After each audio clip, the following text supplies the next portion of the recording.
bakery stand now. Starbucks outlets in the U.S. charge 50 cents to $1 more for drinks with plant-based milks in them.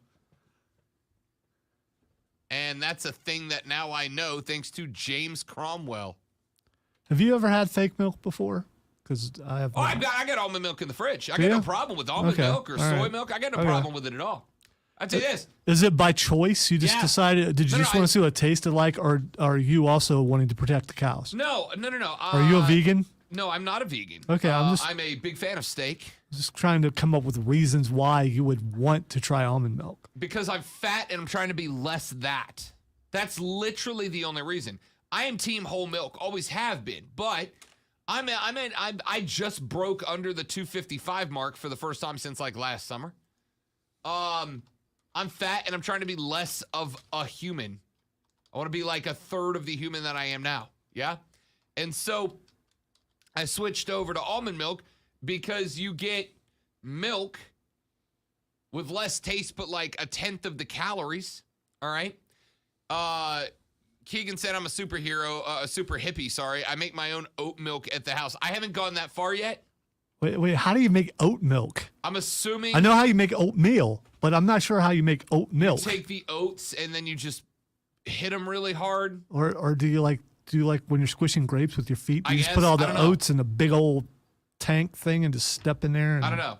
I switched to oatmeal or to soy milk and almond milk because almond milk, you get like 80 calories in a half a gallon. So I if I do anything with milk, I make smoothies and stuff, you know. I use oat milk, soy milk, and that's fine. But here's what I'm not going to do. If I come to your house and you offer me a glass of milk and you go, "Sorry, we only have traditional cow milk." I'm not going to glue my hand to your fridge like a jackass. I wish you would. I get up every morning, "Hey, Rob, can I please have some soy milk?"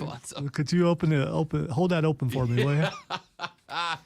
Ladies and gentlemen, welcome into the Rob Brown Show. I'm Rob. He is Lonzo. We are glad to have you along for the ride. The Professor of Perfection. I gave you a great nickname earlier this week, and I forgot what it was. The Wizard of the Wave.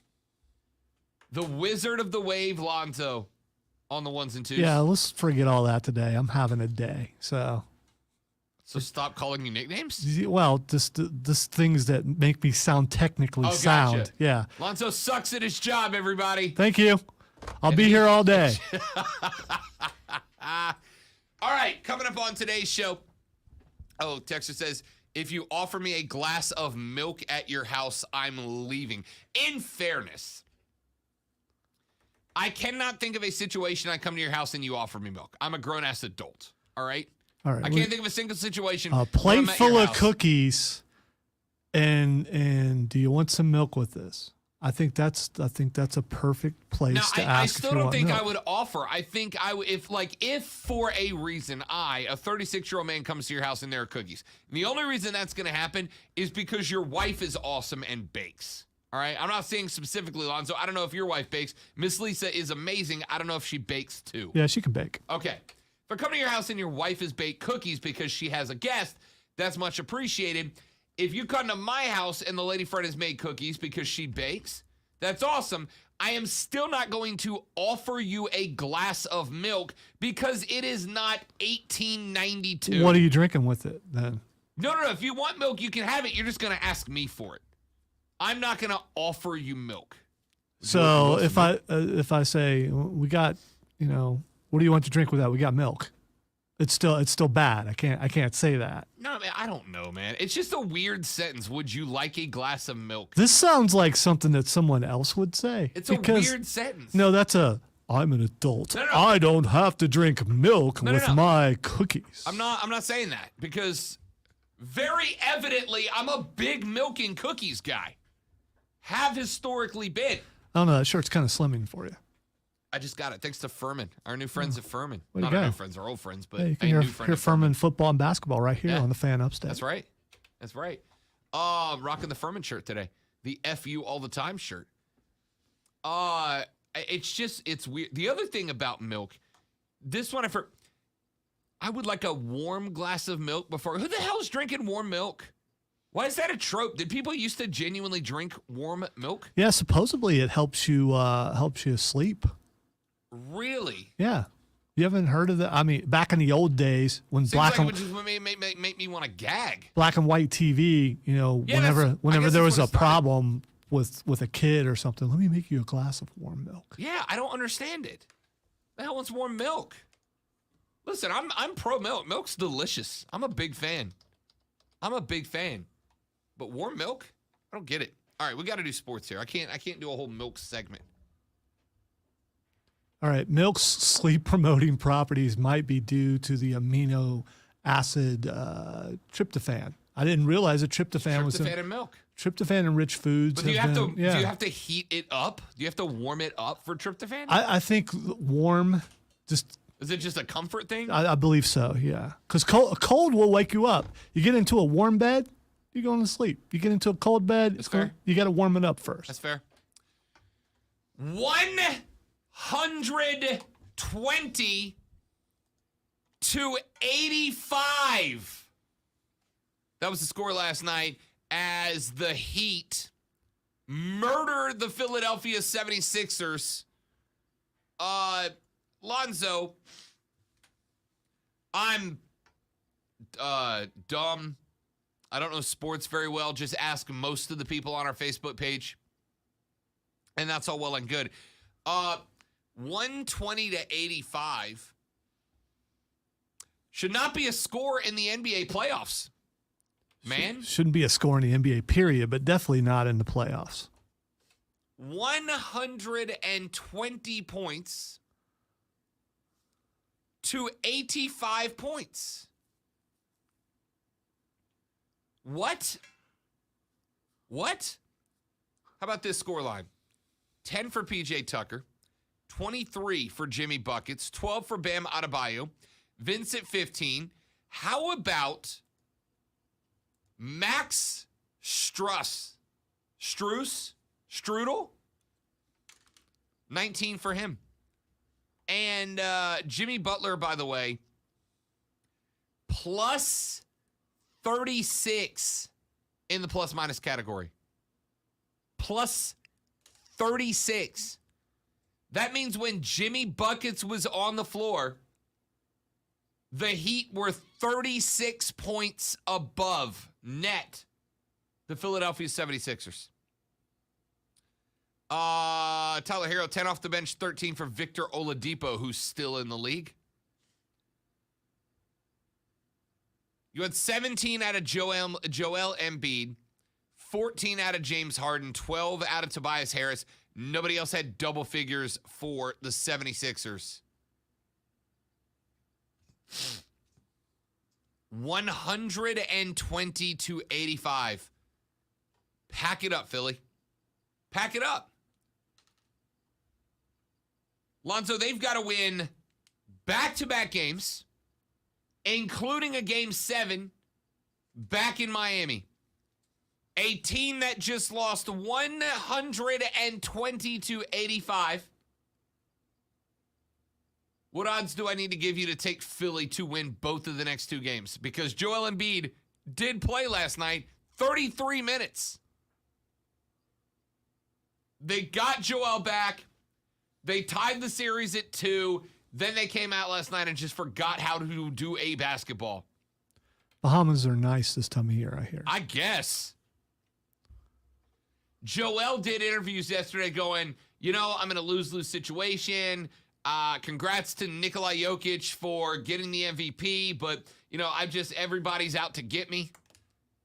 And then his team comes out and gets run hard last night. Run hard by the Heat.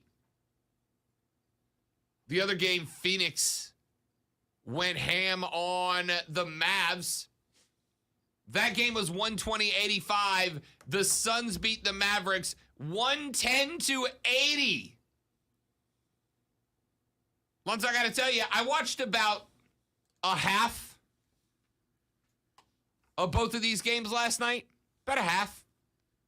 Because at the end of a 31-19 first quarter, and that lead staying the same at halftime, There was nothing for me in Sixers Heat that was more entertaining than the NHL Stanley Cup playoffs.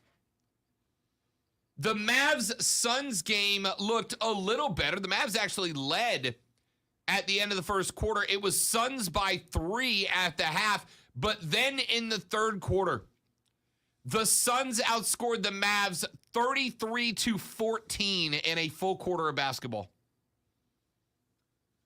And I bailed. I was like, nope, nothing for me here.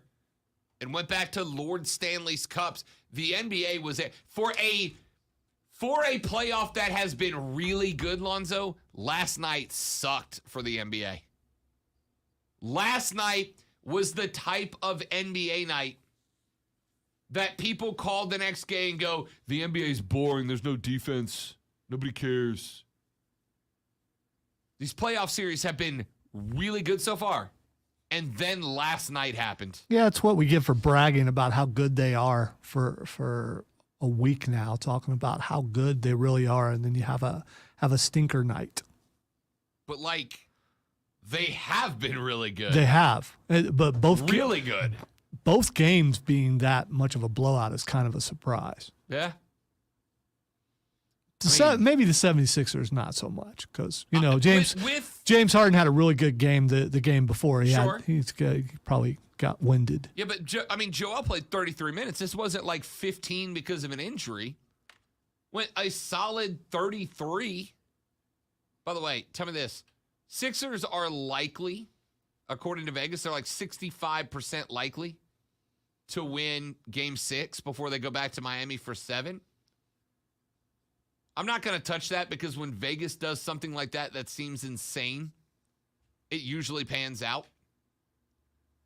But my goodness, how, Philadelphia?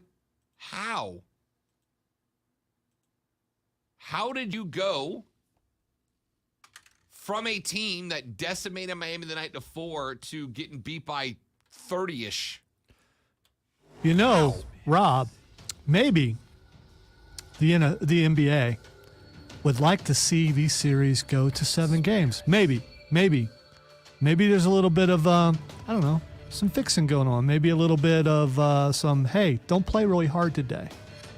You'll get yours next game because we want these to go to 7. It's going really well. Ratings doing all right. So just back off a little bit.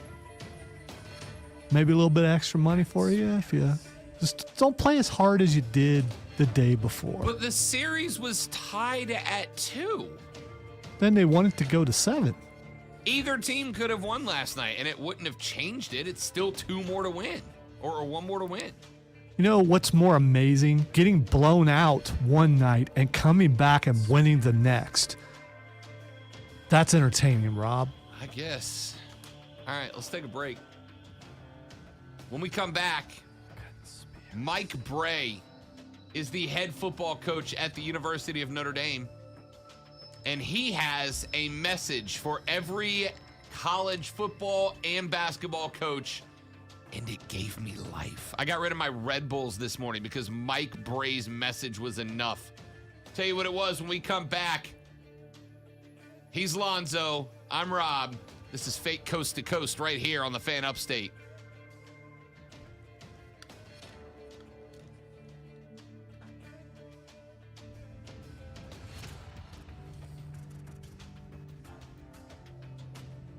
Tell you about my friends at Harley-Davidson of Greenville, ladies and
So I'll say this on the stream, not on air. Courtney was telling me that she actually, so we're playing, Triumph are playing for Addison, and that's their logo, right? And it's kind of rad. I kind of like it. It's a flamingo. It's very Florida-y, although they're from Madison, Wisconsin. Anyway, she said their logo is cool. I want to wear those colors and be a flamingo. I said, no, it's a rivalry. You can wear the colors, whatever. She said, you're no fun. I said, yes, I am, but if I told you I really liked orange and purple, you ain't about to let me wear it out of the house. And she said, you can wear purple all day long till the cows come home, which is what they study in Clemson. Well done. Yeah, keep her.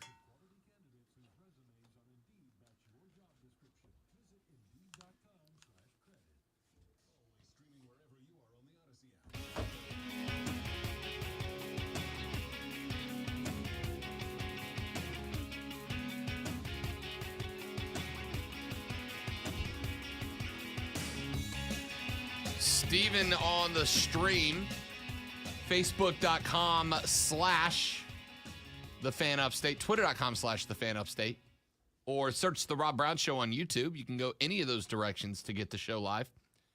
Steven said, working on a 1,000-acre farm today, watching you guys. Life is good. I worked on an ostrich farm for a summer. Lonzo, that's a true story. And, let me tell you, if you ever get the chance to eat an ostrich, you should. Not because they taste good, but because that means there's one less ostrich in the world. I've had emu before. I don't believe I've had ostrich, though. I honestly can't tell you that the taste of ostrich was remarkable.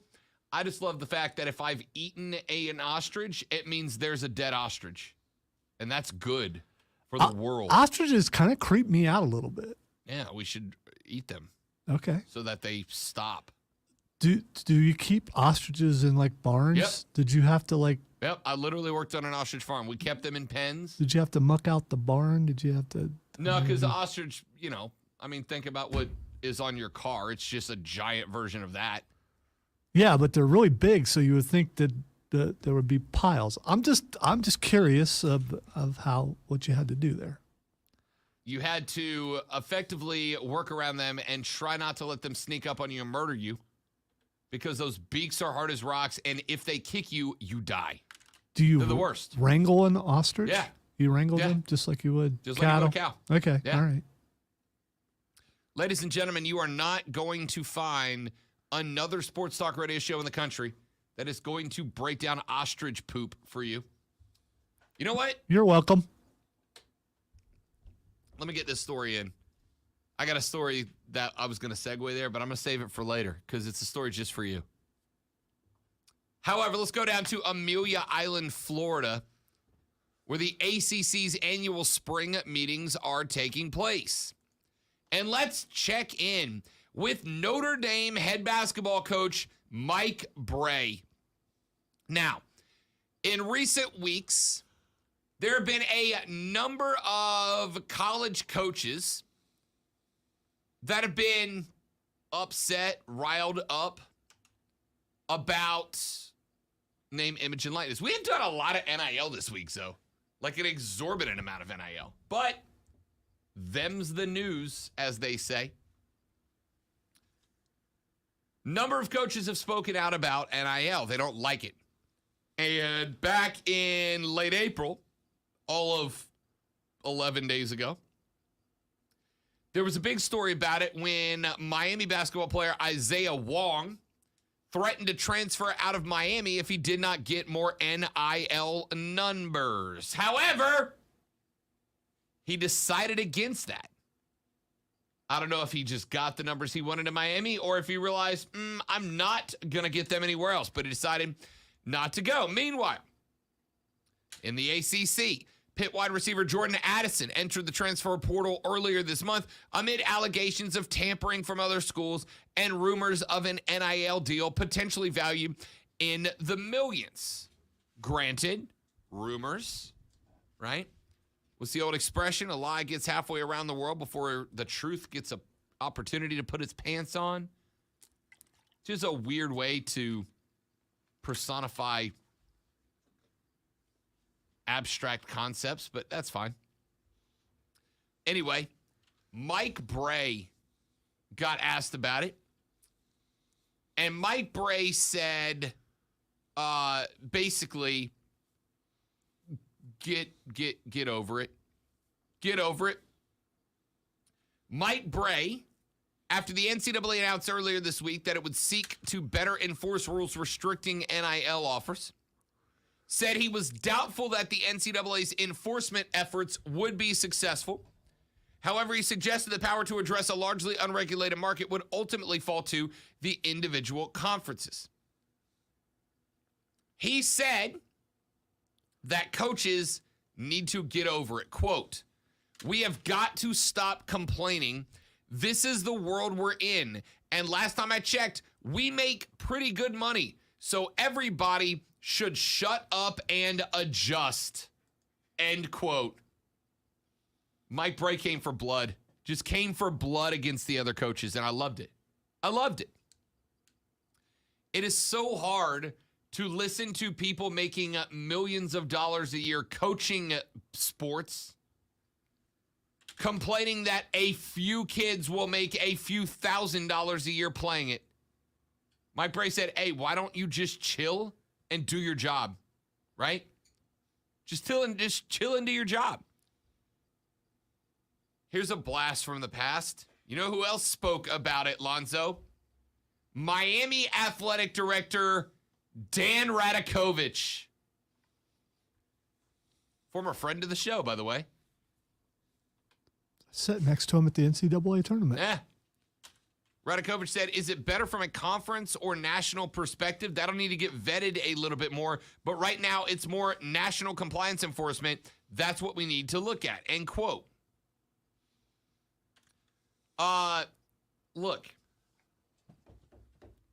You can talk regulation. First off, before you change something, you need to tell me what it is that you want to change and why you want to change it, right?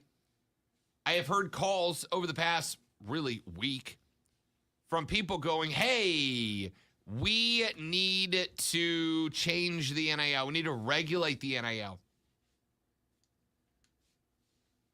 I have asked people, okay, what do we need to change? What needs to be regulated? And it's pretty impressive how few of them have an answer to that question.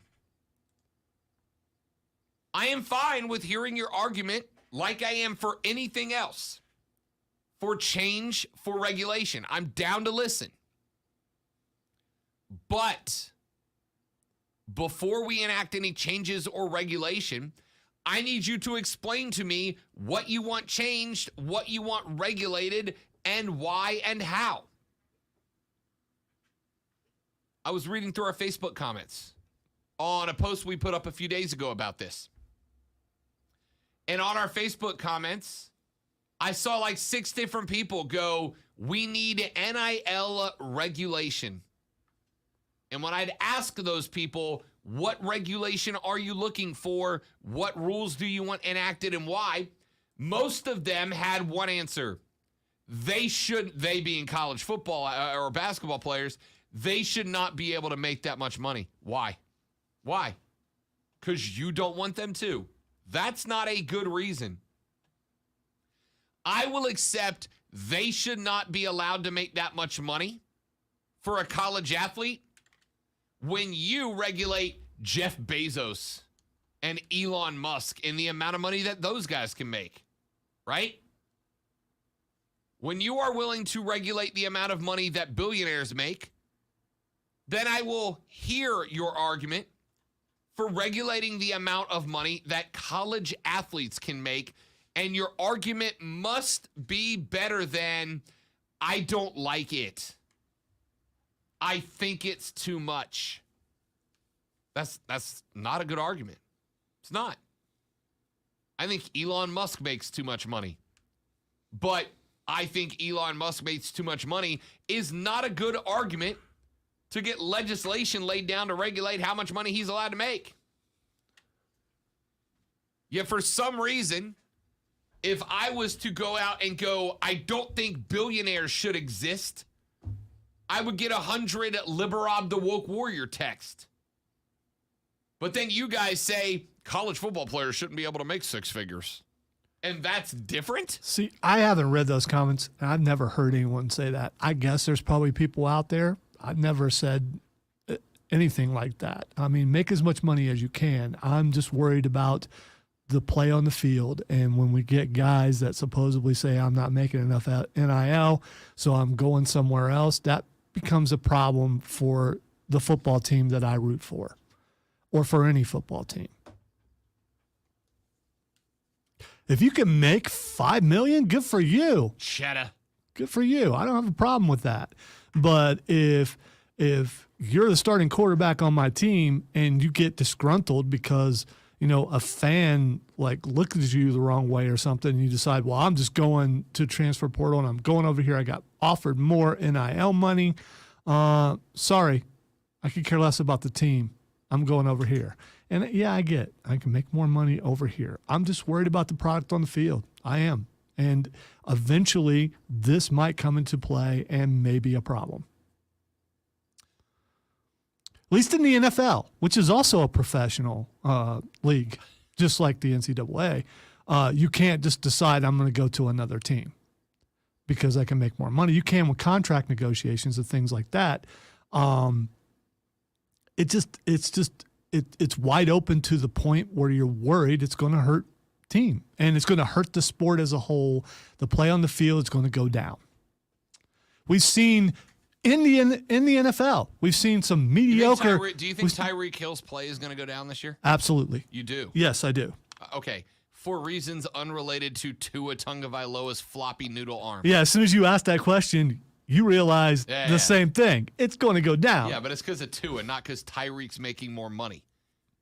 I don't think Devontae Adams is going to be less good at football because he's making more money. In fact, he's also going to a decent quarterback, so it's not. Right. That's why I switched to that example. Yeah.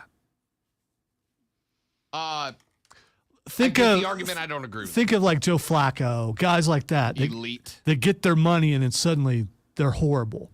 That's a mentality thing. It's not necessarily a talent thing. There are some guys, all they've done is they worked all their life to get that money. They get that money, suddenly they don't care about playing so much anymore. And that's an individual thing, true.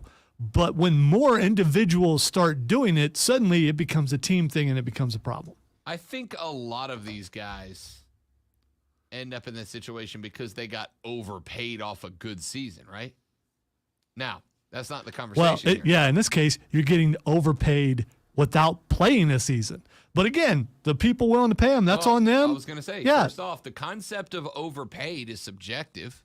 It is. Right? It is. So, did Dr. Pepper overpay DJ Uiagalelei last year? Depends on who you ask. Dr. Pepper may very well say no, because here we are, once again, referencing Dr. Pepper for free. And however bad you think DJ is or was, not nearly as bad as people think he is. Those Dr. Pepper commercials will play forever. By the way, Dr. Pepper. Till we're dead and gone, those things will still be playing. Lonzo would be a much better spokesperson. I'm just saying. Certainly far more well-known around the upstate. I am not going to deny that. Yeah, much more well-known around the upstate. And I have better hair. And, I'm okay with saying that. By the way, I heard not one but two shows yesterday. Not one but two shows on two different stations in our market, Lonzo. Because I flip around. I keep eyeballs on the competition. Mama didn't raise no fool.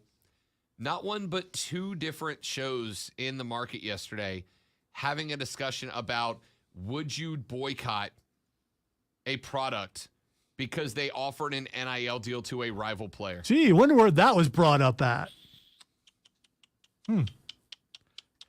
Could be coincidence, Rob. It could absolutely be coincidence. Yep. Shortcut very well might.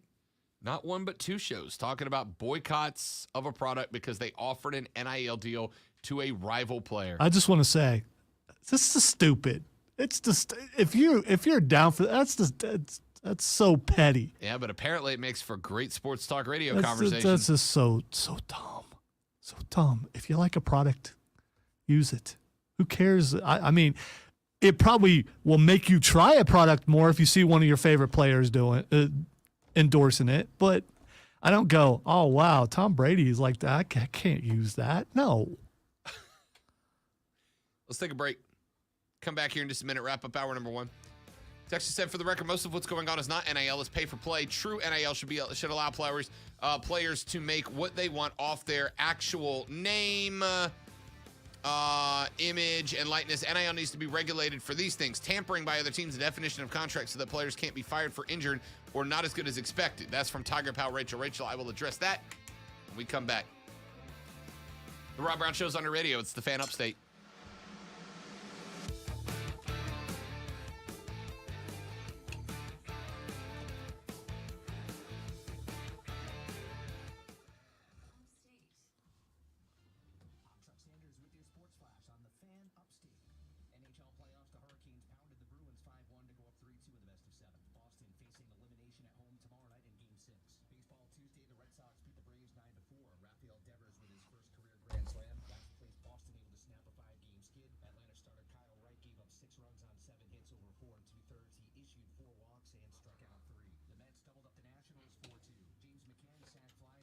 Rob Brown Show.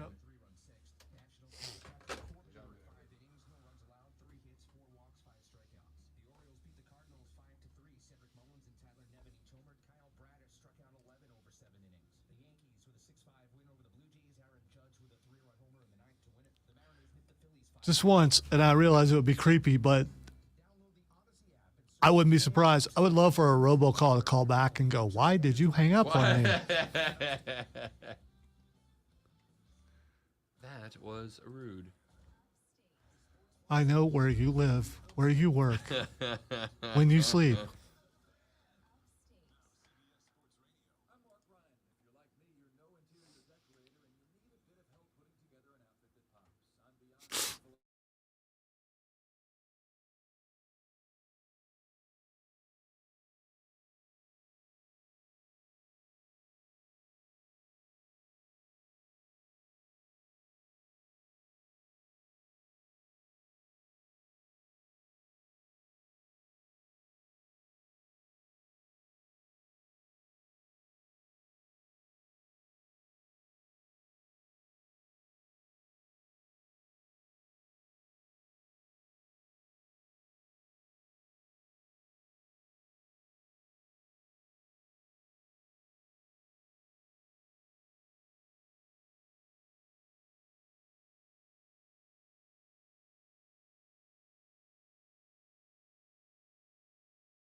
I'm combative today.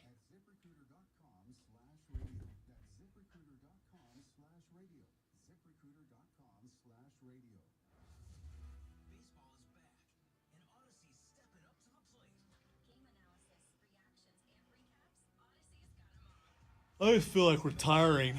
Wait till 12:01 to do that, please. Yeah. I'm not gonna.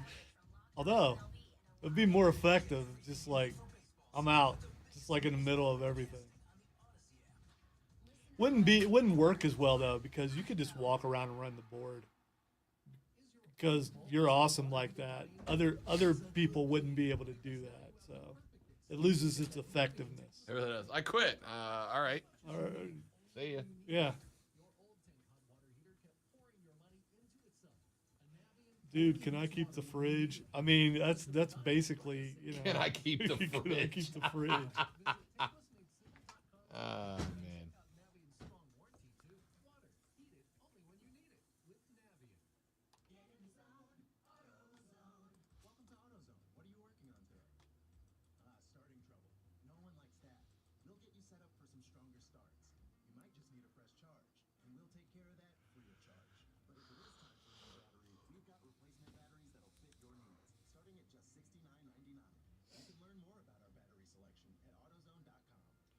Chris Lewis just said his favorite character on the show is Lonzo's stat guy. Yeah, well, I've already done it for 2022. I'm done. Only once a year. Only once a year. Although in a moment of weakness, I might forget. I am, you know, elderly stuff.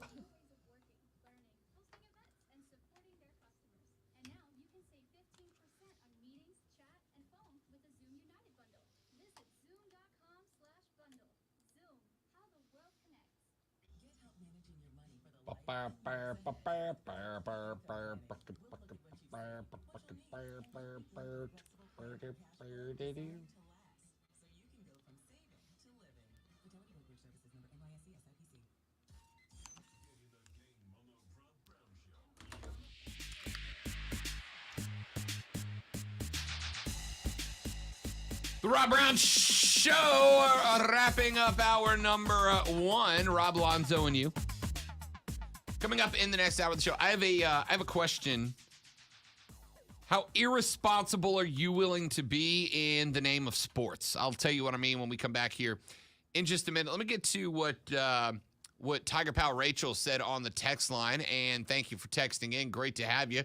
I do have to scroll back because our political show is just absolutely killing the text line right now. All right. First off, texter says, fan, I am team boycott Dr. Pepper, bleeping traitor commies. Dramatic, but I like it. That's what rivalries are supposed to be. I was told by a girlfriend once many moons ago that she wanted to wear the colors of a rival because she liked their colors and logo better than our local teams at the time. And I was like, no. I actually like the color scheme. I actually like the logo. But no, you can't do that. I've got a reputation in this town, you know? It makes sense. All right, Rachel says, for the record, most of what's going on is not NIL. It's pay for play. True NIL should allow players to make what they want off their actual name, image, and likeness. NIL needs to be regulated for these things. Tampering by other teams, a definition of contracts so that players can't be fired for being injured or not as good as expected. But that's the thing, Rachel. That's already in play. The rules are already in place. So it sounds to me like what you actually have a problem with is the lack of enforcement of regulations that are already there. The regulations are already in place that teams cannot reach out and contact players from other squads and go, hey, we got like 500 thou in NIL money for you over here if you come play for us. Can't do that. It's off the table. So it sounds to me like the actual argument here would be less about the rule and more about the regulation, or excuse me, the enforcement of the regulation.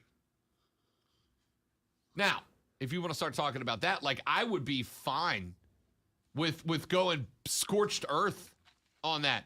If it is found out that someone from your university makes a pitch to a player from another university about bumping up NIL money to get them to come play for you, 10 scholarships, boom, gone. 3 or 4 for basketball, 10 for football, whatever sport you're talking about gets dinged hard, right? It's just, it's a hypothetical. Would you strip championships over that?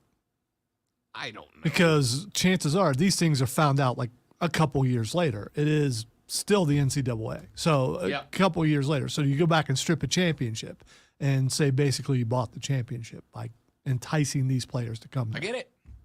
But again, how hard do we want to talk about regulation here?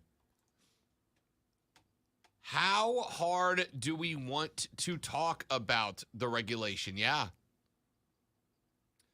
How hard do we want to hit colleges for breaking these regulations that are in place? That's part of the question here. Speaking of, real quick, throw this out there before we get to a break.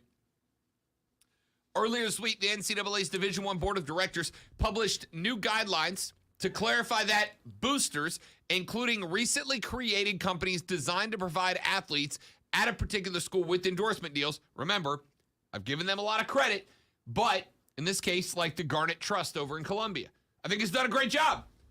I think South Carolina and Clemson both, with rain, jumped out ahead of the curve and understood if we create an entity that helps athletes get NIL deals, that's a recruiting pitch in and of itself. Anyway, the new guidelines say that those boosters, including the companies, should not have any contact with prospective college athletes, their family members, or their representatives. That is to say, not they have, I'm using it as an example. The Garnet Trust cannot reach out to that 5-star quarterback coming out of Walhalla and go, if you come here to USC, we'll hook you up with some NIL deals. Can't do that. Now, again, the regulation's there. Will there be enforcement if it is found that that is happening?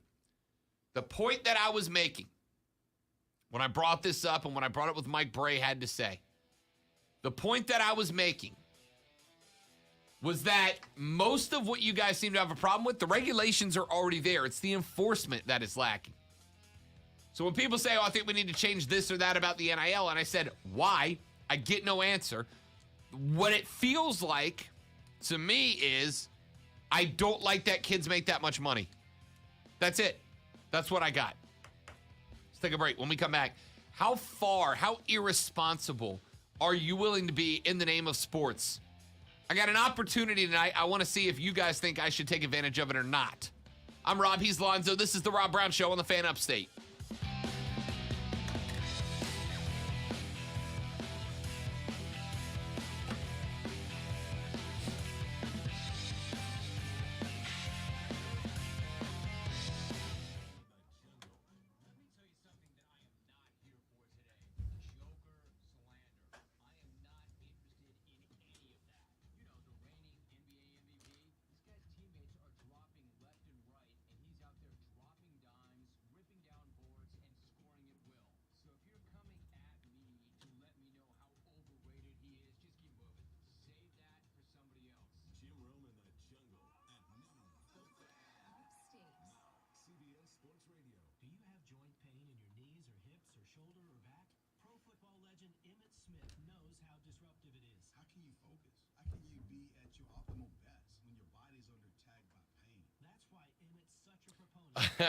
I love that Trey is referring to a hypothetical as a Marvel what-if scenario. What if NIL existed when Eric Dickerson was in college? SMU would not have gotten the death penalty, and Southwestern Conference might still exist, and the SEC wouldn't be as strong. I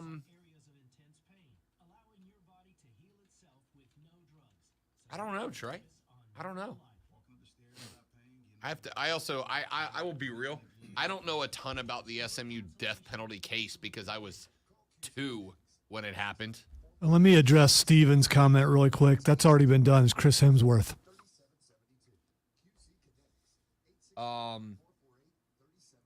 Did we turn in our submission? We have gotten an email saying very few submissions for Star Wars. Yeah, I turned it in Monday. Okay.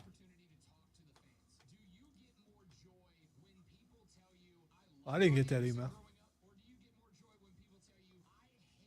No, I did.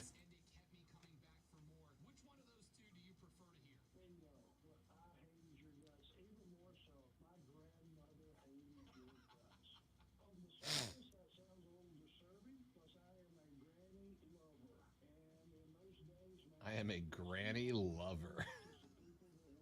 Remind me after the show. Let's pick a promo to send over there. Yeah. Because why not? Because I'm down for winning and something else if they Yeah. submit it. I mean, that's a Zoe award, and I'm here for you to win it. Yeah, well. What promo do we submit? You're part of it. I mean, I just provide the loud noises, though. You do all the actual work. Let's face it, credit cards are pretty much a necessity. New tires for the car? Here's my card. I order takeout, use my card. And most of us just accept the high interest rates credit cards. Nope. What are you going to do? Get a low fixed rate credit card consolidation loan from LIIIIFE from $5,000 to $100,000 and pay off those credit card balances. Apply online and you can get your Diesel's beard's too much for that. You have to either Here's what I got told growing up. You can either have a long beard or long hair, but not both. Because if you have both, you're a cult leader. You can have a short beard and long hair. You can have a long beard and short hair, but you can't have both. You got to pick one. Apply today at lightstream.com/radio and get an additional interest rate discount. That's lightstream.com/radio. Lightstream.com/radio. Subject to credit approval. Rates range from 5.73% APR to 19.99% APR. Includes 0.5% auto pay discount. Lowest rate requires excellent credit.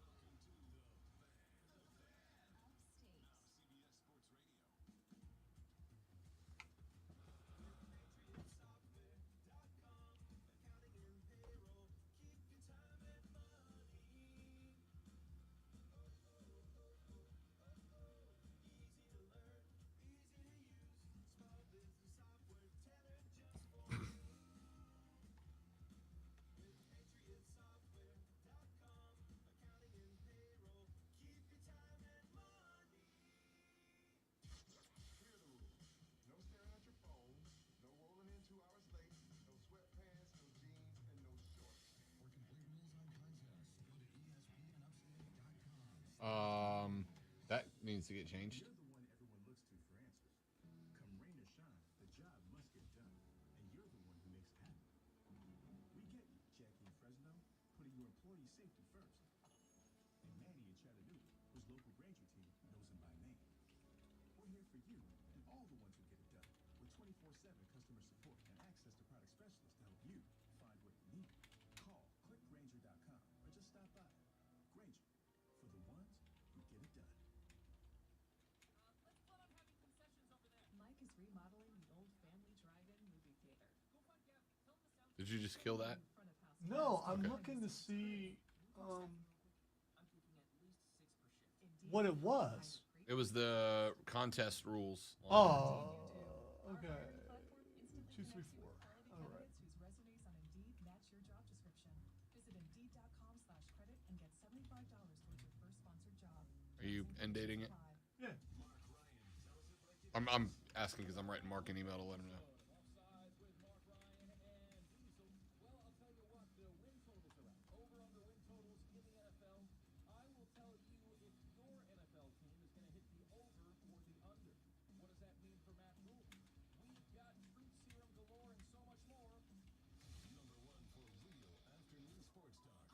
That rhymed.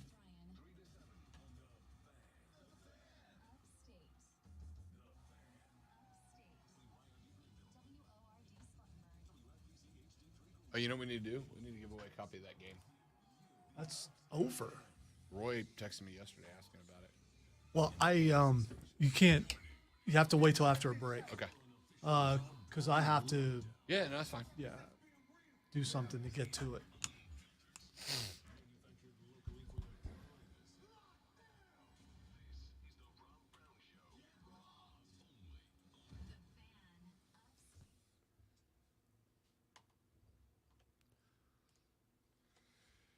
Our numeratus of the Rob Brown Show goes now. Welcome back, ladies and gentlemen. This is the Rob Brown Show. This is the Fan Upstate.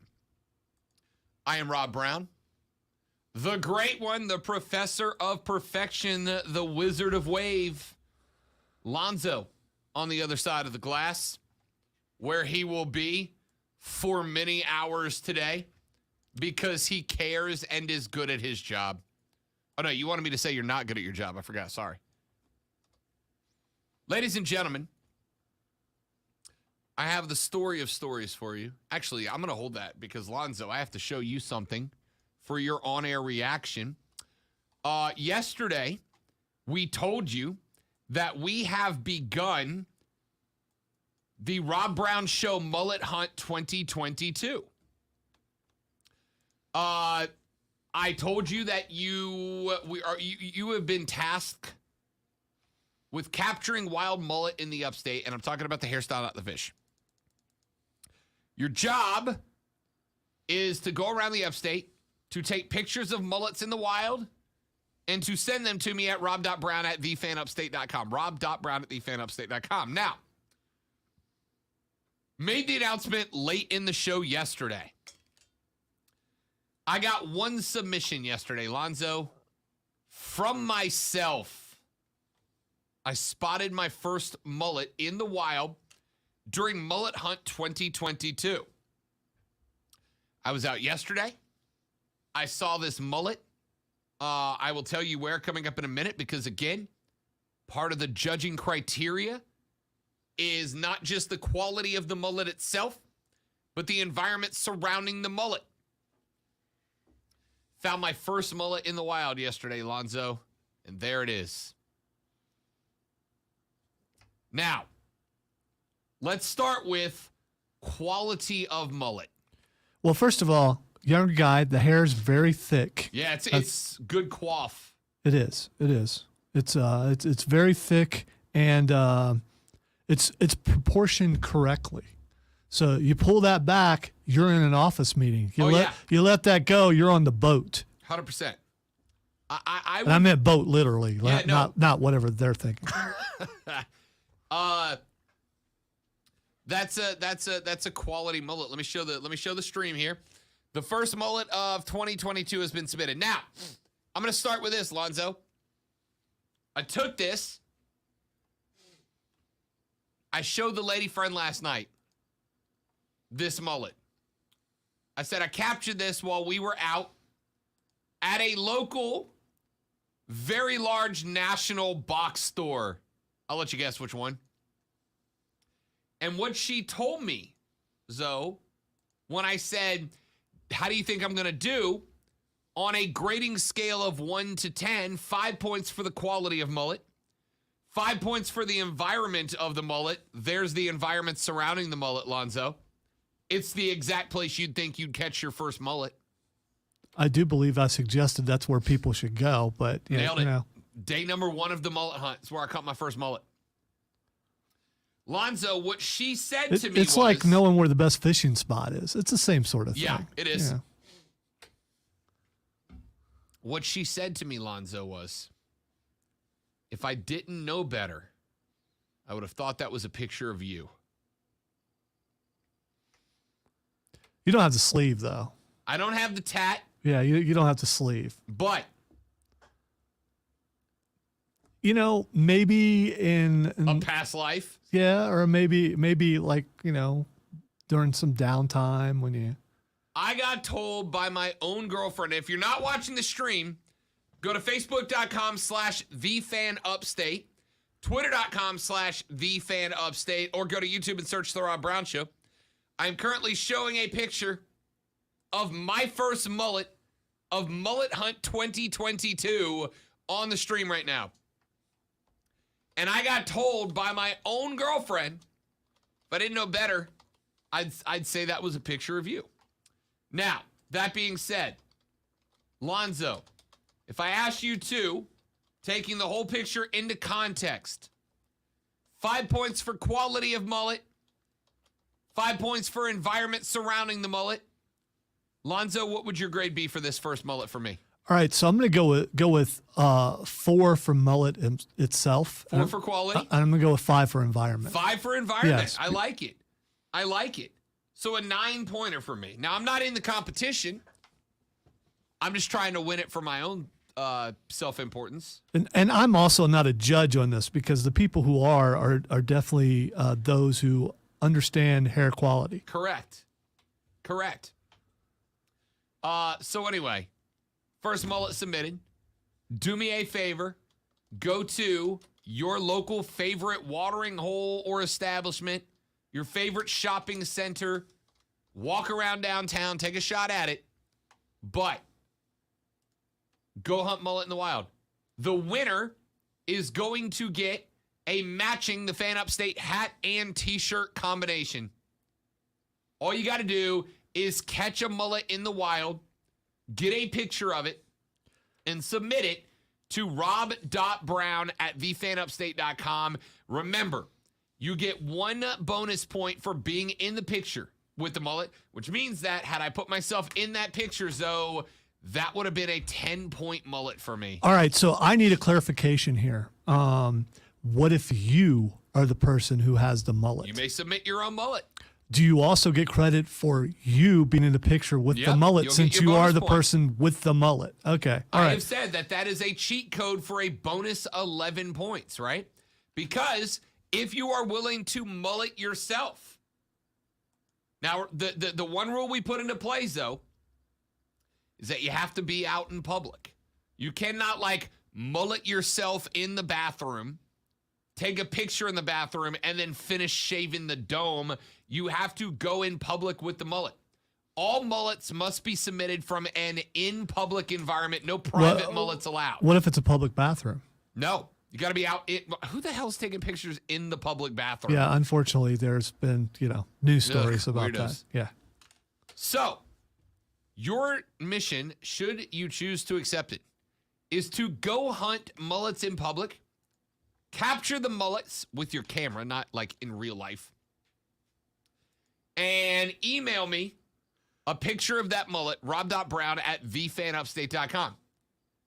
You will receive a grade of 1 to 5 for the quality of the mullet, a grade of 1 to 5 for the environment surrounding the mullet, and if you are in a picture with the mullet, you get 1 bonus point. You may submit your own mullet once. And again, that's basically a free 11 points if you're willing to mullet yourself. Because you are in control of mullet quality, you are also in control of the environment of the mullet. You can go out and buy yourself a Def Leppard t-shirt, borrow your friend's TA, go stand out in the country, and bang, 11-point mullet right out the gate for free. So, go for it. The Great Rob Brown Show Mullet Hunt of 2022, ladies and gentlemen, is on. Now, while we're on stories that are ridiculous and things that are ridiculous, here's one just for Lonzo. I saw this story pop up yesterday and thought it's like they listened to the show. Back in August of last year, a texter says, can we send mullet pictures to the text line? Unfortunately not. We cannot get pictures on the text line. You have to email them to me at rob.brown@thefanupstate.com, or you can tweet them to me at The Rob Brown Show. Your pick. Will we accept submissions through DMs, through Twitter Sure. or Facebook? Sure. So that's another option. Sure. You can DM to me on the ESPN Upstate Facebook page, on the the Fan Upstate Twitter page. Twice in a week. I'm going to get fired. The Fan Upstate Twitter page, the Fan Upstate Facebook page, or my personal Twitter or Facebook page is fine. The beauty of sending them on the social media platforms is that the other show gets to see them too. Correct. Texter says, does the fan hat have one of those built-in mullet extensions? No, but you could rig that up. I'm not against it. We got scissors. We could walk around never mind. Back in August of last year, French soccer team Lyon lost a 3-0 defeat at the hand of Angers, which I'm sure there's like a French way to say that, but the team's name is Angers, which I like. Anyway, shortly after, Brazilian defender Marcelo was dropped from the Lyon first team, was sent down to the reserves, and ultimately down to the B side of the club. And there were question marks about why. Because Marcelo had signed a new contract a few months before the start of the season. He was making mucho dinero playing for Lyon. And then all of a sudden, after a 3-0 loss that, by the way, was not his fault, he was sent down to the B team and ultimately to the reserve side.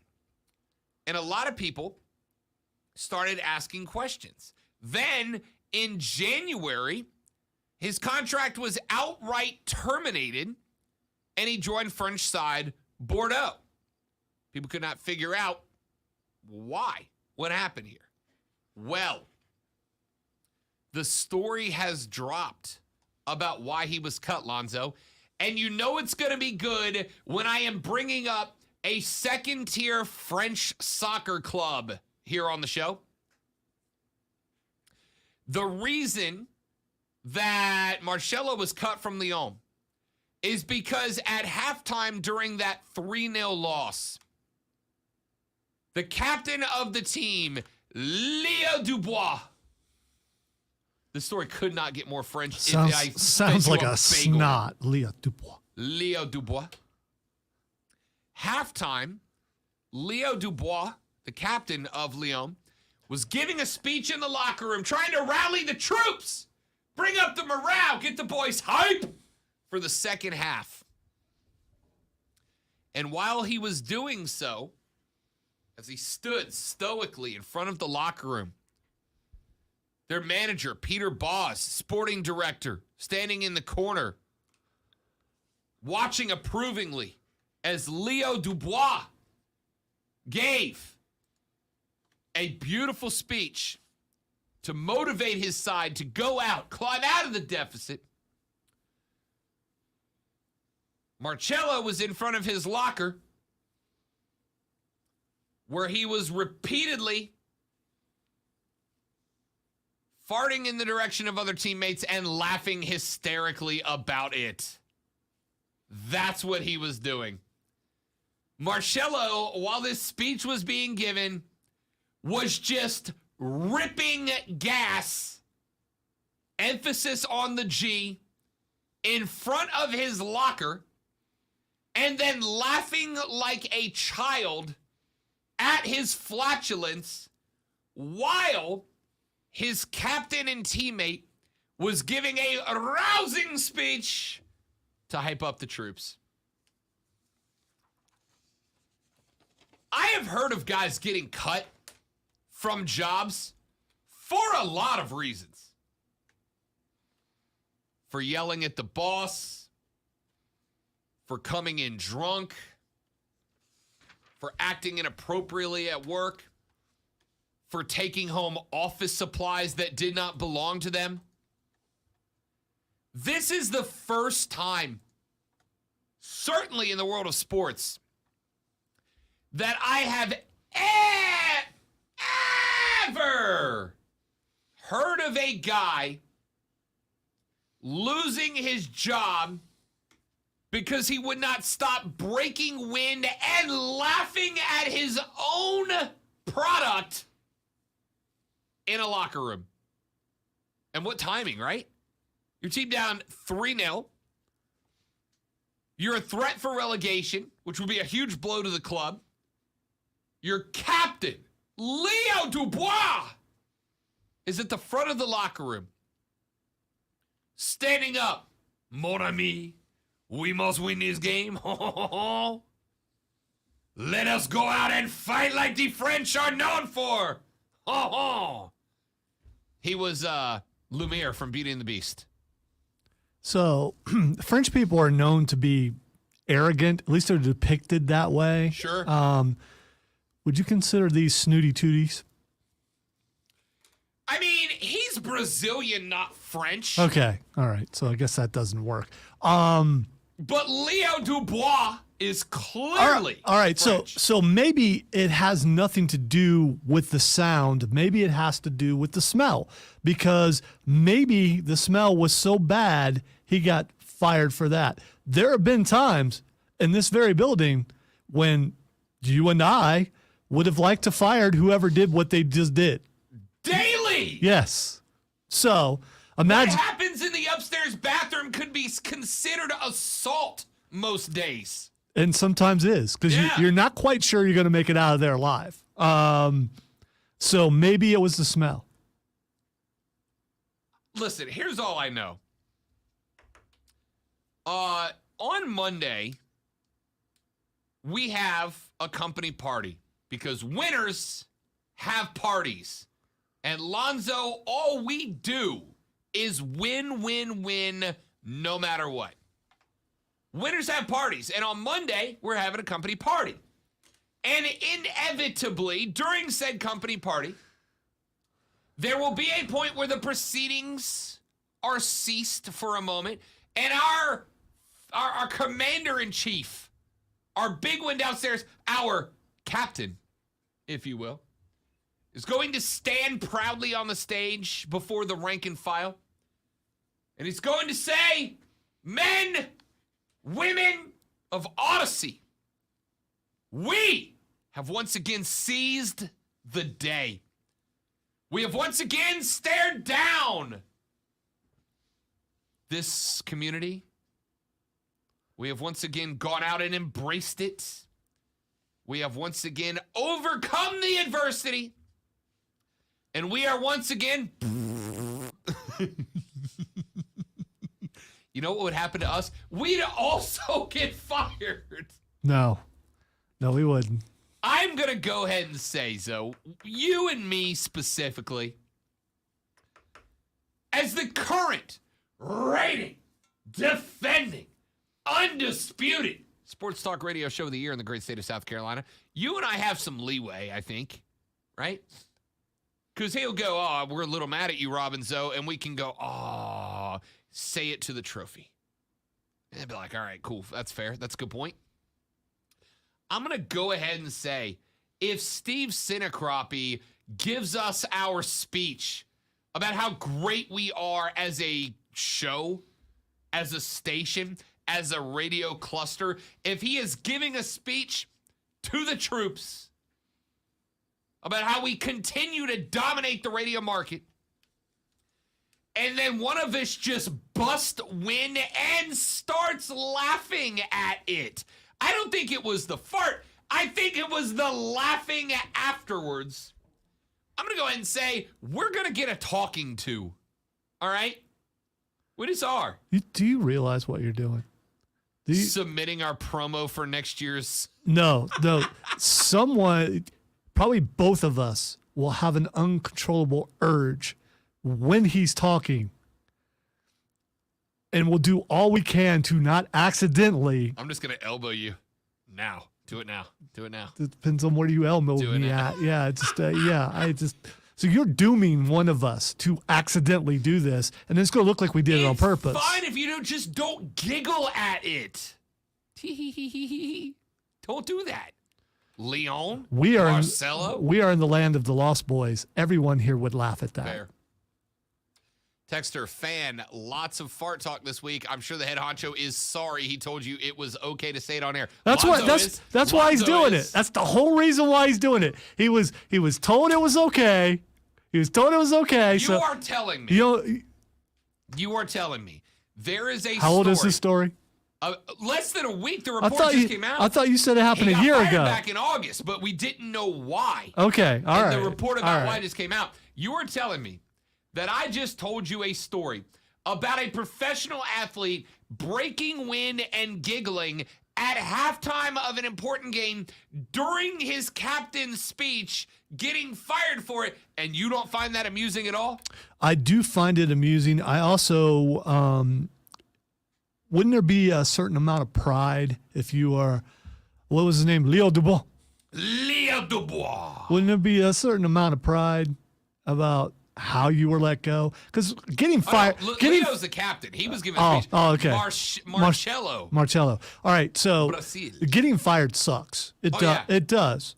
But if you got to give a reason, you go home, tell your wife, yeah, I just. What happened, honey? Let's just say. Let me give you a reenactment. Pull my finger. The situation stinks. All right. They fired me, and they told me I was just full of hot air. I love this. I love the story.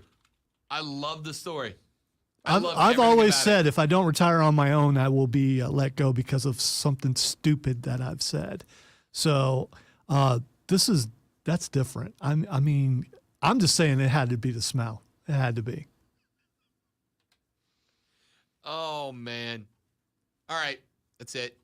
That's it. That's all the This sounds like a Saturday Night Live skit. it really does. It really does. And by the way, nothing better than this happening in France, the land of culture and sophistication. Yeah, this happens in Germany. The guy doesn't get fired. If this Wouldn't this, happen in Germany. Nothing funny happens in if Germany. this happened in somewhere in Britain, the guy's not getting fired. Only in France would you get fired for this. This happened in America, we'd all go, yup. Let's take a break. Come back. I promise I have actual sports for you. But before I get to that, That was actual sports. That was I hate when technically you say sports. that when it was actually, I mean, we're talking about a soccer team, a professional soccer team, and dude got fired. old Leo Dubois pulled rank and a finger. Let's take a break. When we come back, how irresponsible are you willing to be to support your favorite team? I'll ask you when we come back. I'm Rob. Texas says, wee. Ho, ho. That's, he typed out wee. Ho, ho. How do you spell we? O-U-I. Okay. O-U-I. Yeah, O-U-I. No, that's how you spell it. I was just curious if you spelled it correctly. Yeah, W-E-E. Back after this on the Rob Brown Show and the fan upstate. QC.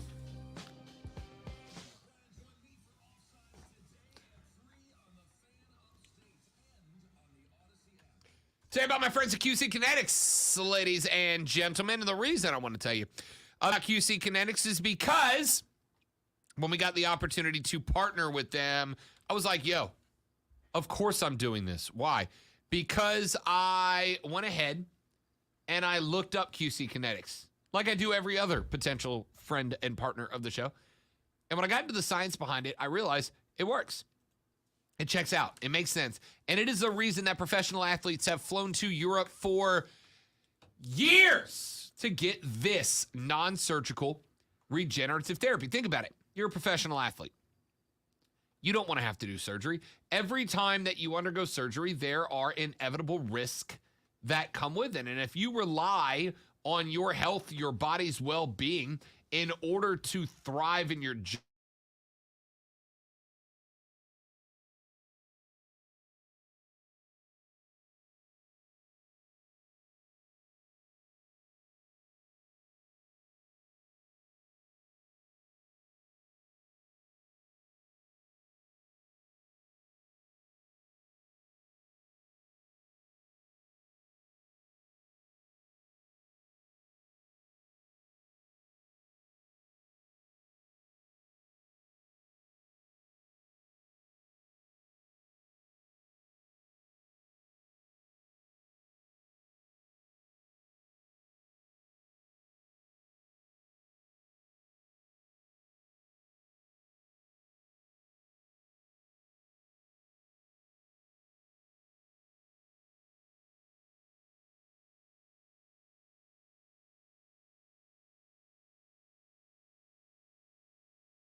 You got to do an impression of the French guy from Monty Python's Holy Grail.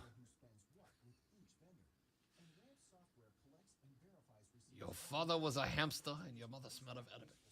Now go away or I will be forced to taunt you a second time.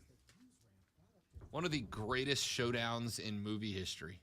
If you're a decision maker, adding RAM could be one of the best decisions you've ever made. And now get $250 when you join RAM for free. Just go to ramp.com/sports. Ramp.com/sports. RAMP.com/sports. Finding great candidates to hire can be like, well, trying to find I forget where we found it at, but Cameron has the rabbit. It's got teeth like this and it flies. which is why you should try ZipRecruiter for free at ZipRecruiter.com/radio. ZipRecruiter doesn't depend on candidates finding you. It's just a rabbit. Just a rabbit. How's that movie still funny? That's an all-time great. So while other companies might deliver a lot of hay, ZipRecruiter finds you what you're looking for. And the Black Knight thing's so brutal. Oh, so good though. You've got no arms. Yes, I have. But the flesh wound.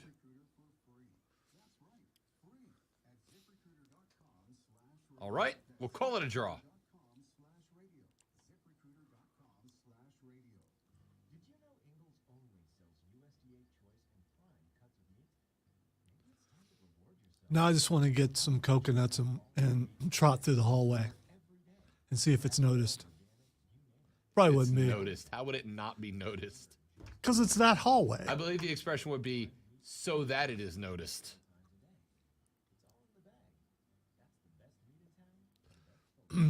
I think it might warrant a look at, oh, it's Lonzo, and then just go back to work type thing.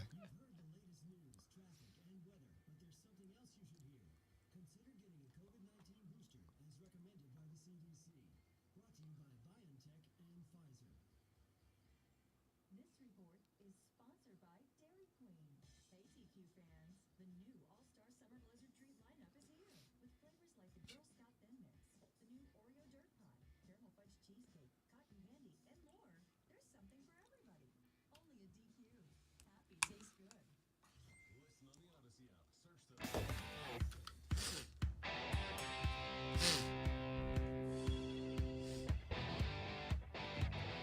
So, this evening in Atlanta, Georgia, your Atlanta Braves, the defending World Series champions, are going to be hosting the Boston Red Sox. It's a little intra-league play. These two teams will play 4 games this year. They'll play 2 here in Atlanta. Last night, tonight, they'll play 2 at Fenway up in Beantown. That is going to be in like August or something. Anyway, it's a Wednesday night. This game starts first pitch around 7:20 this evening. Your boy has the opportunity to go to a game. Now, about 2:15 from my front door to the front door of Truist Park. I could leave between 2 and 3 o'clock, be there around 5:15, 2 hours to eat, have a beer, go see a baseball game. Have you been through there during that time of day, though? Oh, I know it would be Yeah. chaos. I think you might need to add a little more time on there. All right, so I could leave at 1 o'clock and be there easily by 5. I could leave by 2 and be there by at latest 6. The point is I can make it, right? Easily I can make it.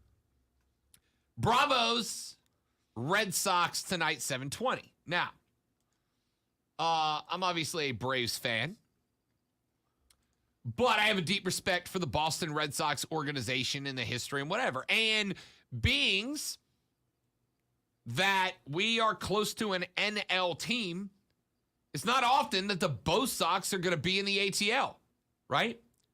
And obviously, Atlanta has some history with Boston. You know, Boston Braves back in the day. So, my question is this, Lonzo. I could go see this game I can get a ticket for about $17. That's cheaper than it would be to go see a movie here in the Ville. Now, obviously, it's a tank of gas. It's a couple of beers and hot dogs. I'm walking out of there for $75-$80 for a full night of baseball, watching Atlanta take on the Braves. The problem, or take on the Red Sox. The problem is that game's going to end around, well, could be anywhere from 10:20 to 11:30. Last night's game between Boston and Atlanta, 3 hours and 48 minutes of baseball. Phenomenal game.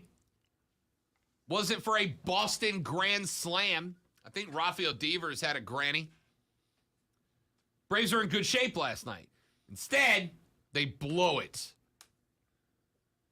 Now, my question for those of you that are responsible adults versus those of you like me. I have always said, when it comes to sports especially, I'm a memory maker. I will always do something ridiculous and outlandish if it makes a memory for me. September 25th, New Orleans Saints return back to the Superdome for the first time since Hurricane Katrina. Monday Night Football versus the Atlanta Falcons. I took off Monday and Tuesday from my job and bought a ticket for a ridiculous amount of money to go watch that game. I hope she's not watching because she'll be upset, but my mother at the time, talking to her like 21 or 22-year-old son, was like, this is a bad idea. It's a lot of money. You're taking time off of work you can't put back. It's a bad idea. You're going to regret this. To this day, she's like, damn, I should have gone to that game, right? It was a memory. I was in the building for one of the greatest Saints moments of all time. Now, this is just a baseball game. But it's Boston coming to Atlanta. Doesn't happen very often, right? However, I do know that if I go to that game ends, let's optimistically say that game ends at 10:30. 3-hour baseball game ends at 10:30. I'm talking, I've been there. It's an hour to an hour and a half to get out of the Battery. So I am leaving the Battery optimistically about midnight. And also, Lonzo, I don't know about you, I am a stay the whole game guy. Regardless of the outcome, I stay the whole game. Optimistically, I'm out of the Battery at midnight. Let's say 2.5 hours to get back home. I'm back in the house around 2:35, 2:45 in the morning, asleep by 3, up at 6. Is it worth it? Good decision or bad decision to go make a memory and watch the defending World Series Atlanta Braves take on the Boston Red Sox at Truist. They may not play the Red Sox at home again for a number of years, although the MLB is working towards creating an every team plays every team at least one situation in the future. It's not in play yet. Worth it to drive to Atlanta for a 7:20 Wednesday night first pitch to get back to the house at 2:30 in the morning to sleep 3 hours and work tomorrow? Well, for me, it would not be worth it. For you, probably, because you do stuff like this. You've told me a bunch of stories. And also, Trade has brought up a good point. What time did you get home from AEW when we went to that? Thanks to construction and all the holdups that we had on that. Late. Because I think I got home like at 1:30. Yeah, it was about the same time. It was about 2. It was about 2:15. Yeah. Texter says, so the show is going to suck blank tomorrow because you will be tired. Small price to pay to watch the Bo Sox get slaughtered. Yeah, I'd love to say that, but they beat the Bravos last night. But, doubleheader, or not doubleheader, back-to-back nights. Tough to win 2 against a home team. See, the best thing to do is to not go alone and have somebody else drive. Then you could sleep on the way back. The problem is, if I was to go, so here's how this played out. initially, the lady friend was coming with me today. Right? Like initially we were both going to go. And that made the decision really easy for me. Made the decisions very easy for me. And it made the decision very easy for me. Because if you, as I said the other day when we talked about guy who spilled entire drink on girl at ball game, if you have a girlfriend that says to you, yeah, babe, I will drive 2 hours and watch baseball with you, you keep that. And if she says, let's drive 2 hours to go to a baseball game, you definitely keep that. So I, for no reason and no ulterior motives at all, sent her a text yesterday that said, Braves Bo Sox tomorrow, Atlanta, 7:21 pitch. I've got somebody to watch the dog. Do you want to go? She was like, yeah. I expect her to say no. She's like, yeah, let's go. Then, a couple hours later, she's like, I can't. I've got a work thing bright and early Thursday morning. It's a critical meeting. I have to be there at like 8 a.m. I can't do that. But if you want to go to the game still, have fun. Go. Go do your thing. I said, do you care if I go alone? She's like, I don't care who you bring. Just go. Have fun. I can't. Doesn't mean you can't. Great. Keep her. Problem is, then I really started thinking about it. And unfortunately, Alonzo, I am friends with a lot of adults who are responsible. And my call of, does anybody want to leave Greenville tomorrow at around 3 in the afternoon, go watch a baseball game in Atlanta, get back at 3 a.m. and work the next day? Nobody signed up for that. Nobody wanted in on that.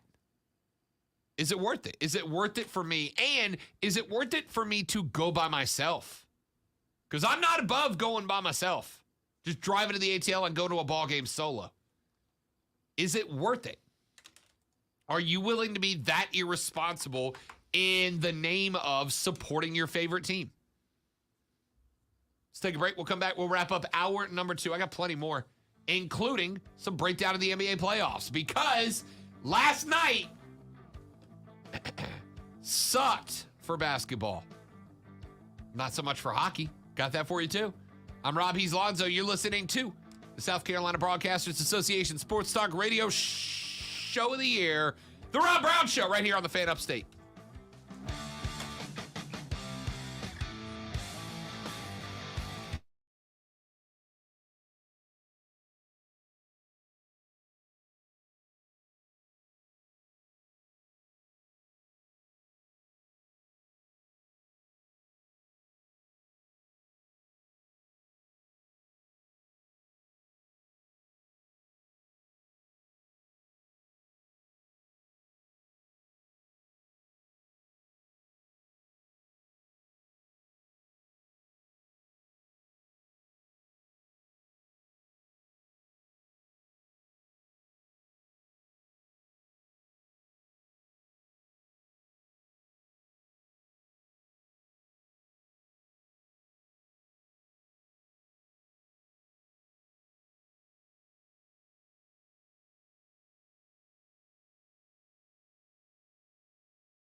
again after you walked out.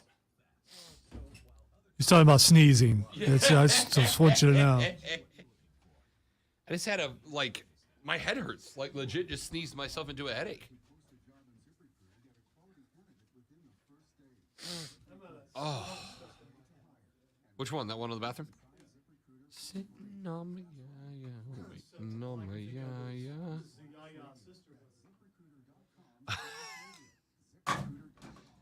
Oh! Wow. Sounded like that one hurt a little bit. Indeed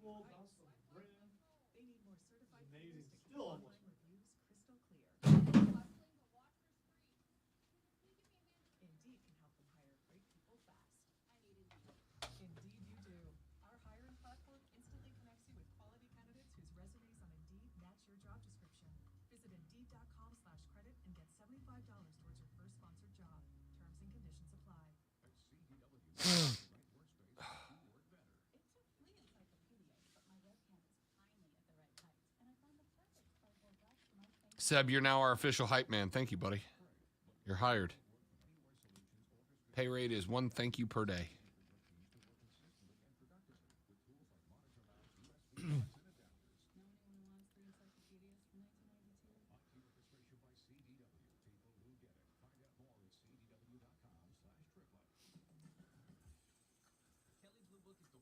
Oh, the big boss has weighed in on email.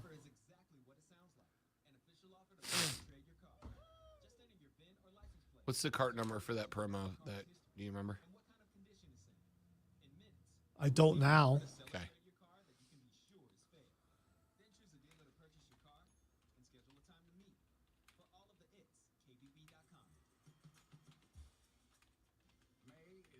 It was in the. It was. Give me a second. You're trying to figure out what. He asked me what the cart number was for it.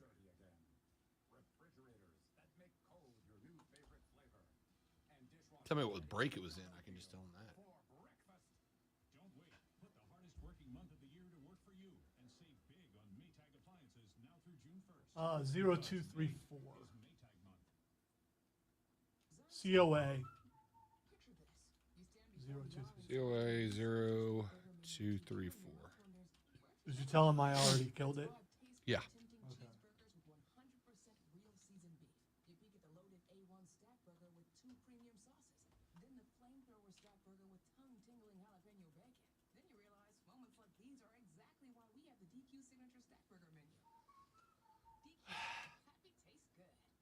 All right, Chris, this is going to be a problem in a second. Nature Valley Crunchy Bars are, well, crunchy. What they don't know is that they're also packed with 16 grams of whole grains, ready to help you get out there. Nature Valley, for every adventure. Who won Sportscaster of the Year? Chris, he was one of the co-hosts last year. He wins every year. He'll win this year, but he won this year. Calling that shot.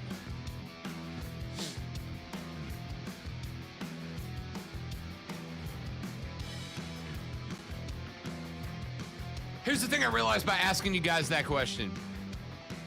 You're all terrible influences, and that's why I like you so much. Like, every person who texted in about that said, yeah, of course you go, dummy. Like, why are you asking us and not gassing up the car already? Talking about Rachel tweets into the show. She said, regarding the NIL conversation we had back in the first hour, my concern is not about how much players make. My concerns are rich teams buying championships, which we know will happen, and players being treated like employees rather than students. Although my New York Yankees have proven championships can't be bought consistently. Let's start with that. Correct. Can't buy championships. Now, you can put together a really expensive payroll that helps the effort towards championships, but it doesn't guarantee you a damn thing. Second off, Rachel, that already happens. Let me ask you a question. You are in the running for a new job,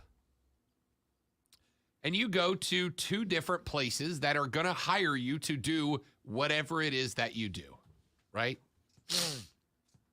Now, the pay is identical at both of these two places. You get the same contract no matter where you sign. But you go to one of these two places. And you walk in, and it's a pretty standard office. You got standard office chairs and standard desk, and you got standard this and you got standard that. You got all the standard stuff out there. No problem. Then you go to office workplace number 2.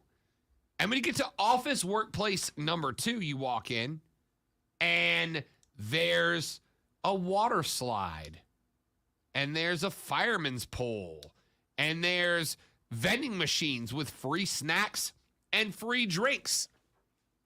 And every day at 2 o'clock, a massage therapist comes to your desk and gives you a shoulder rub.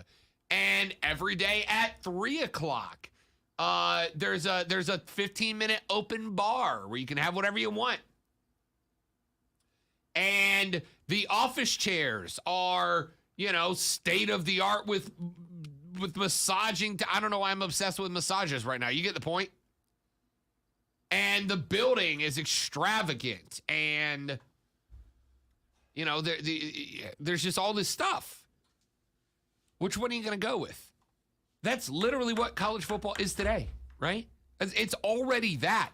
And I'm not even talking about the difference between Power 5 conference and FCS or something like that. I'm talking about within the same conference, yeah? Within the same conference. If you had a choice between Alabama and Vanderbilt, the end result is the same, right? Or the pay in this case is the same. You're getting a scholarship, you're getting room and board, you're getting to be a football player. Huzzah! Have you seen pictures of Alabama's facilities versus Vanderbilt's?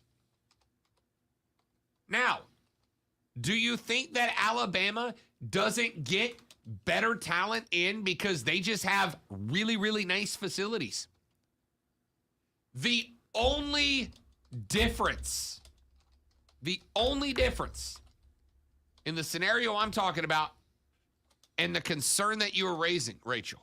And by the way, this is not a shot. Rachel's P1. Rachel's P1 to the Rob Brown Show. She is a critical listener and appreciate it.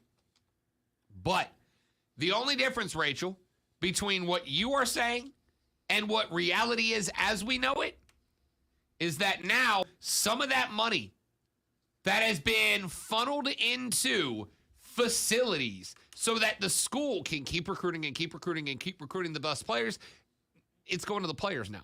All that money that builds water slides and massaging chairs in the lockers at Alabama and LSU and Clemson, it comes from boosters, right? It comes from people giving money to the program. It comes from businesses sponsoring the program and boosters who give money to the program. That's where it comes from. Now, some of that money is going to go to the players instead of the school. But if you think for a second that rich teams don't already have an advantage because of the way the money is played, you're kidding yourself. You're kidding yourself. Go look up a picture of Alabama's football facilities. It's a palace, dude. It's a palace. It's unbelievable. Then go look up a picture of Vanderbilt's. That's the same conference, right? I'm not being unfair here. I'm looking in conference. Go look up a picture of Clemson's facilities in the ACC, and then go look up Pittsburgh's or Syracuse's. It's worlds of difference. That's not a shot. It's not the school's fault. Those schools have done a really good job of building up an image that makes people and businesses want to give them the money to be able to do that. But the only difference between what we had and what we have is now some of that money that went to water slides and massaging locker chairs is just going to the players instead. If that's bad in your opinion, cool, but explain to me why. I said, I don't know why I'm obsessed with massages. Texter says, Rob, have you been hanging around Deshaun Watson too much? Nailed it! 1 hour left. Back after this on the Rob Brown Show. It's the Fan Upstate.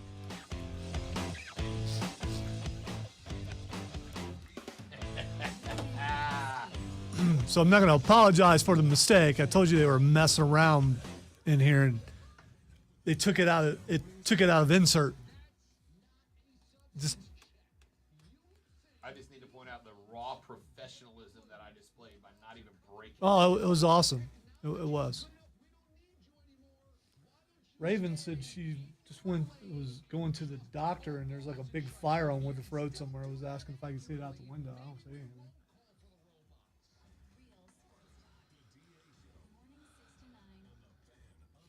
Big fire.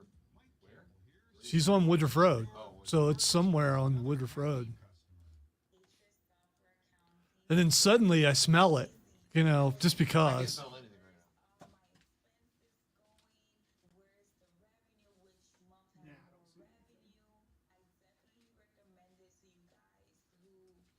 Although I am concerned, Tim says he has a stomach bug. That's why he can't be here. I didn't notice that part, but you noticed the problem what I told you is stomach. I got to find out what's wrong with Raven. Do me a favor and stay away from me. Well, I mean, if it is, and I mean, what do I do? I take it back, Chris. Leave the glass. I don't know. Oh.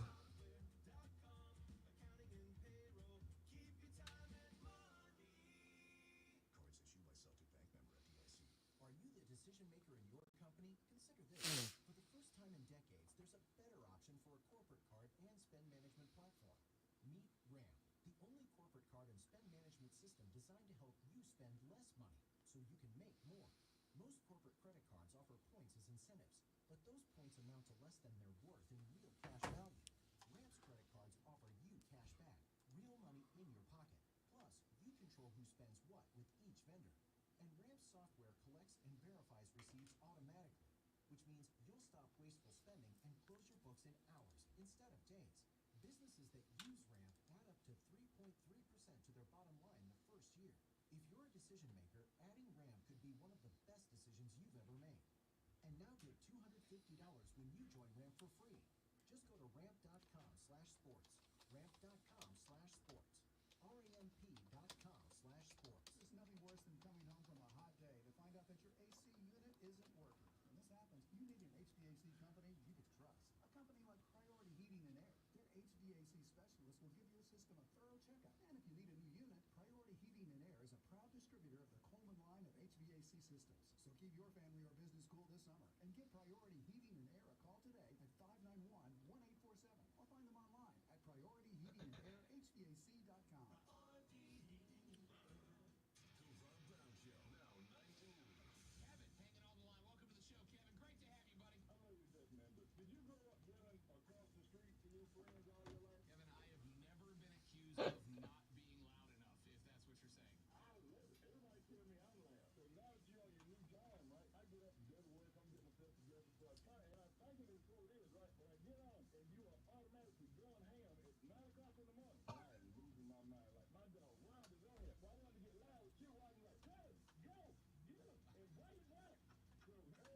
Is that it? Does that one go in?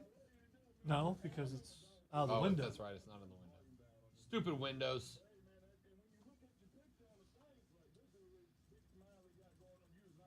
So apparently my daughter has the same sort of thing That you do? that Tim does. oh yeah, check your email.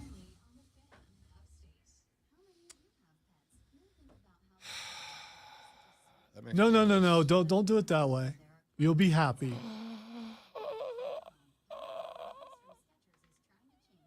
I know who the client is too, because he I do had too. And already told me that he was bringing him in. because he's doing the meet and greet Sunday at 1 o'clock.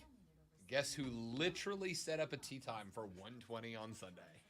The only day I've played golf so far this year happens to be at the same time as a meet and greet with my favorite wrestler. That being said, interviewing will be cooler. Well, you might want to answer that email then. Yes. Yes, I do.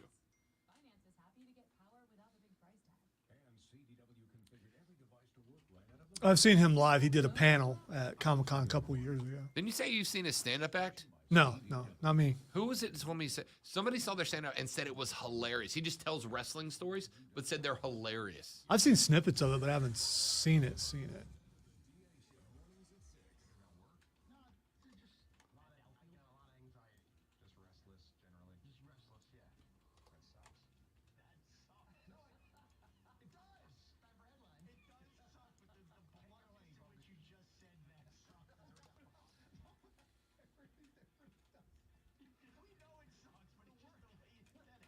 Real sports talk. Morning 6 to 9. This report is sponsored by Dairy Queen. Hey, TQ fans, the new All-Star Summer Blizzard Treat lineup is here with flavors like the Come on, Rachel. Grab the right one. There we go. caramel fudge cheesecake, cotton candy, and more. There's something for everybody. Only a DQ. Happy tastes good.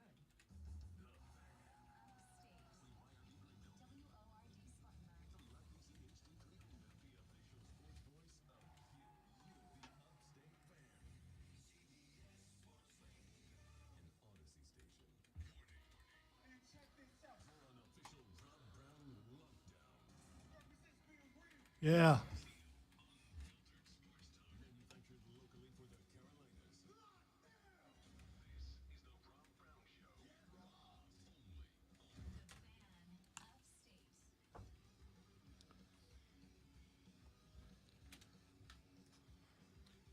Sorry, no big deal. We're just over here lining up more interviews with Hall of Famers. You know, Lonzo, like we do. No big. How are you not more excited about this, Zoe? I figured like this is a. Hey, Rob, I'm going to be here till after 7 today. Oh yeah, sure. You're not excited about anything. And the thing that's going, the reason why people are not here has me concerned. Fair enough. If I get too excited, I might mess myself. Just don't giggle about it, and you'll be fine. You know. Yo, man, Lonzo don't giggle. Third, the final, the best of money hour of the Rob Brown Show goes now. This is the fan upstate. Hello, upstate South Carolina. Hello, America. Hello, world. Great to be with you. Glad to have you. I'm Rob. He is the Wizard of Wave Lonzo. Wizard of Ways? Wizard of Wave Lonzo. I messed up my own nickname for you. I am a wizard of many ways.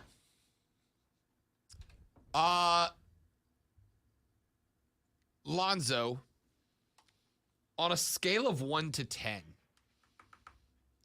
how much joy do you take in the misery of the fans of teams you don't like?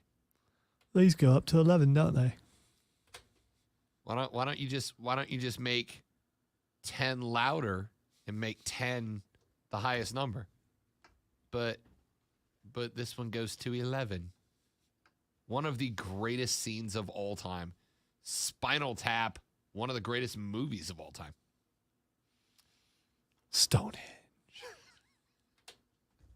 It's like 2 feet tall, mate. All right. How much, on a scale of 1 to 10, how much do you enjoy the misery? You know what? I think it depends on the kind of pain we're talking about. I mean, if you're talking about your team's losing, I like that. Yeah, sports pain. I don't want actual physical pain or sports something pain. like that. Yeah. So as far as sports pain goes, yeah, turn that baby up there to 11. I like it. So yesterday,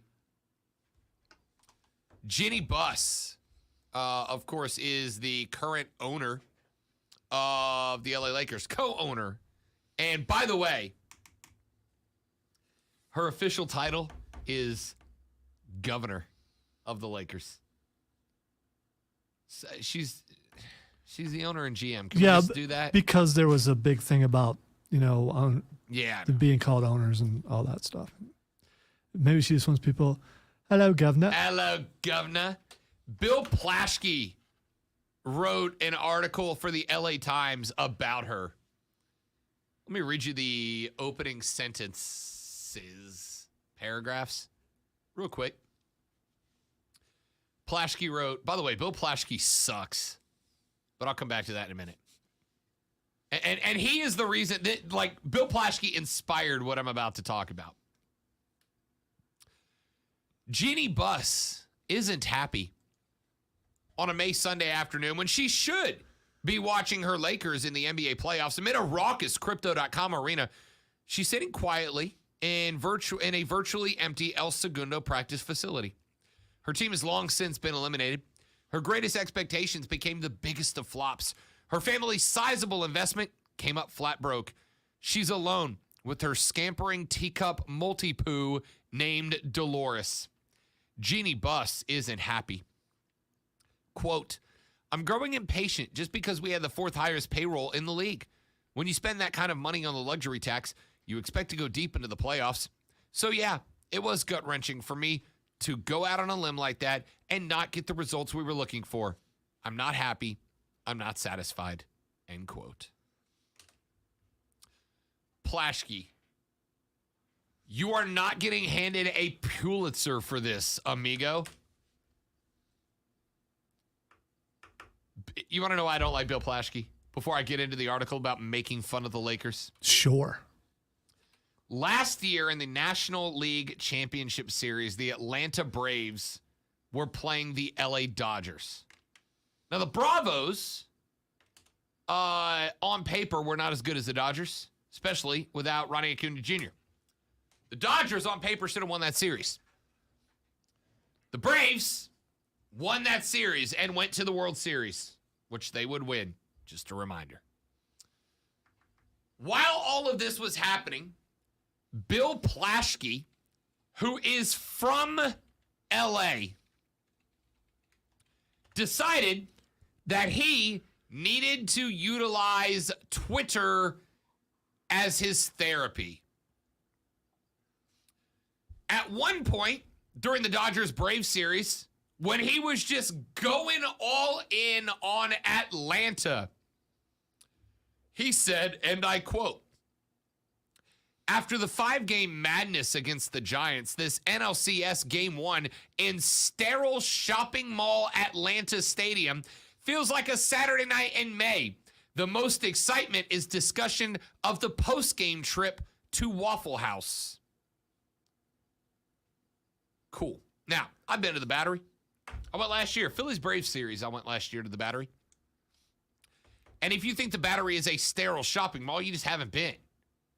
Bill Plaschke is the dude that says, we are LA and we are better than you.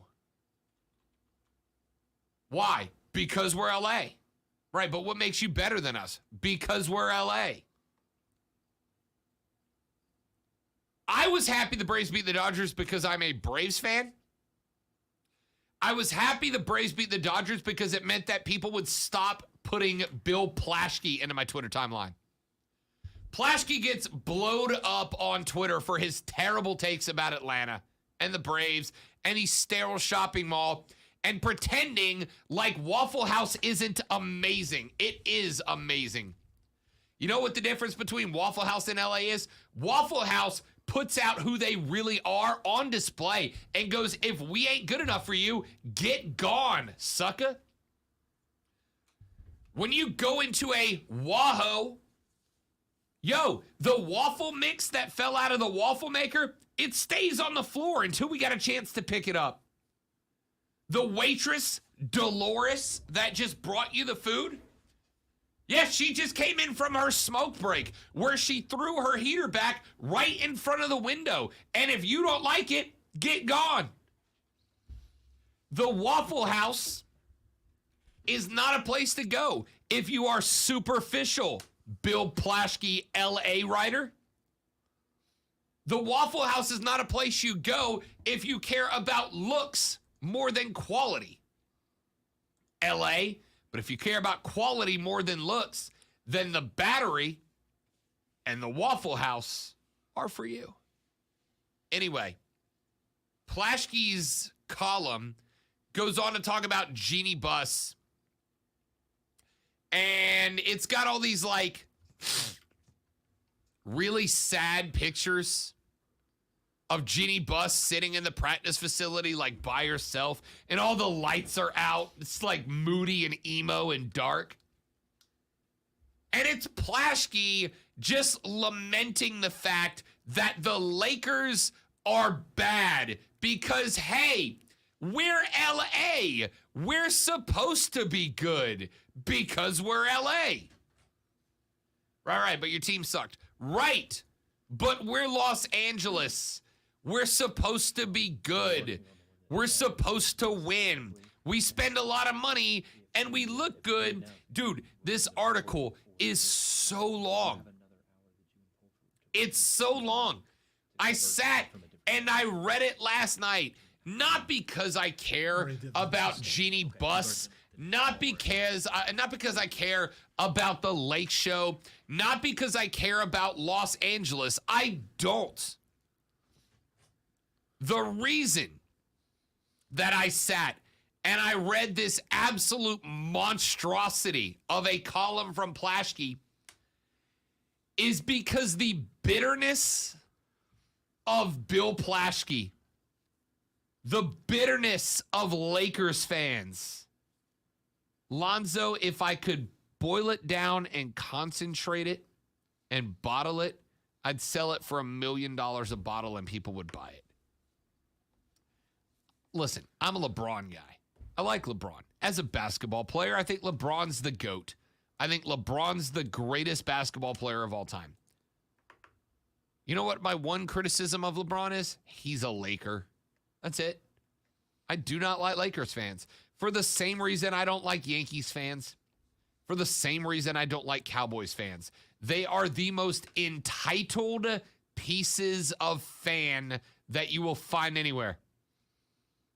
We deserve to win. Why? Because we're the Yankees. Everybody loves us. We're America's team. No, you're not. You're Dallas's team. And Plaschke with we got the fourth highest payroll in the league, and we're from LA. We should be in the title hunt, and we're not. All right, I disagree with you on Dallas fans. All the Dallas fans I've known are pretty cool dudes. With the exception of Cole Bryson, they're awful. He knows. We've talked. I know. You're trying to save me from myself, and I appreciate that, because the boss is a Dallas fan. Well, it's kind of a thing there. Hopefully you'll save me from myself, but, you don't. So we listen. Sometimes it's not easy. You don't have to run us over with the bus, Alonzo, and I frequently just jump under it. All right? It's comfortable under there. Once that ditch has been dug, man. It's cozy. Listen. How much joy do you take in the suffering of other fans you don't like? Because for me, see, I take joy in it, but it's not my whole life. There are some people that's all they live for. Some fan bases, that's all they live for is the suffering of their rival. Yeah, I get it. And for the record, I don't need to turn every discussion into this is why we're better than you, right?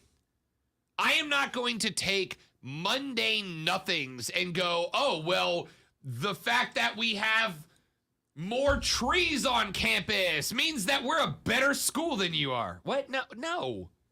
Even if it does smell like manure. I'm not going to turn the fact that, our baseball team had 100 more fans show up to a Saturday night game. That means we're better fans than you into a discussion. Because it's not. At the same time, if you're not violent about it and you're not making someone cry or something, I if it brings you joy, I guess, good for you. Sure. Listen, I'm going to have fun with it. I absolutely had fun. When Bill Plaschke was sending out those tweets about the Braves because LA's better because we're LA, you would better believe. It went from, man, I haven't thought about Bill Plaschke in years to I am firing off every smart-ass tweet I can come up with at Bill Plaschke after the Braves beat the Dodgers again. Because it's fun. It's entertaining. But when that series was over and the Atlanta Braves beat the LA Dodgers and moved on to the World Series, you know who I did not think about again? Bill Plaschke. Until literally now. I don't need to turn every little thing into a rivalry. I don't need to. Not everything is an indictment of my team better than your team. It's just not. But when your argument boils down to LA is better than you and you know it, and you go actual wrestling heel on me, I suddenly take much more pleasure. I suddenly take much more pleasure in your misery. In your misery. Like I said, I'm not anti-LeBron. I'm not even anti-Lakers. I'm anti-Laker fans. They're the worst. They're the worst in basketball because they're entitled. They feel like the Lakers should just be in the championship because they're the Lakers. To hell with Minnesota and Phoenix. We're the Lakers. We deserve to be there because we're the royalty. Well, sorry, Bill Plaschke. Your team sucked this year. And, for the record, I enjoyed it. If I could, I'd sop it up with a Waffle House biscuit. That's how much I enjoyed your suffering this year. I would drizzle it like country gravy over my Waffle House grits with ham in them. That's how much I enjoyed your suffering, Bill Plaschke. I don't take pleasure in suffering. I take pleasure in suffering of people who deserve it. I wouldn't wish grits on anybody. Grits are the most disgusting thing ever put on earth. They taste like nothing. They are nothing. You might as well be eating sand. Good thing you mentioned gravy because that's all you would taste. Can you eat grits alone? No, you can't. You got to put butter. You got to put pepper. You got to put something on them. Why? Because they're nothing. They're like eating nothing. It's disgusting. That's why I don't stop Lonzo from throwing himself under the bus, because he says things like that. Ain't no bus here. It's fact, yo. Because he doesn't mind being so publicly wrong. Grits are fantastic.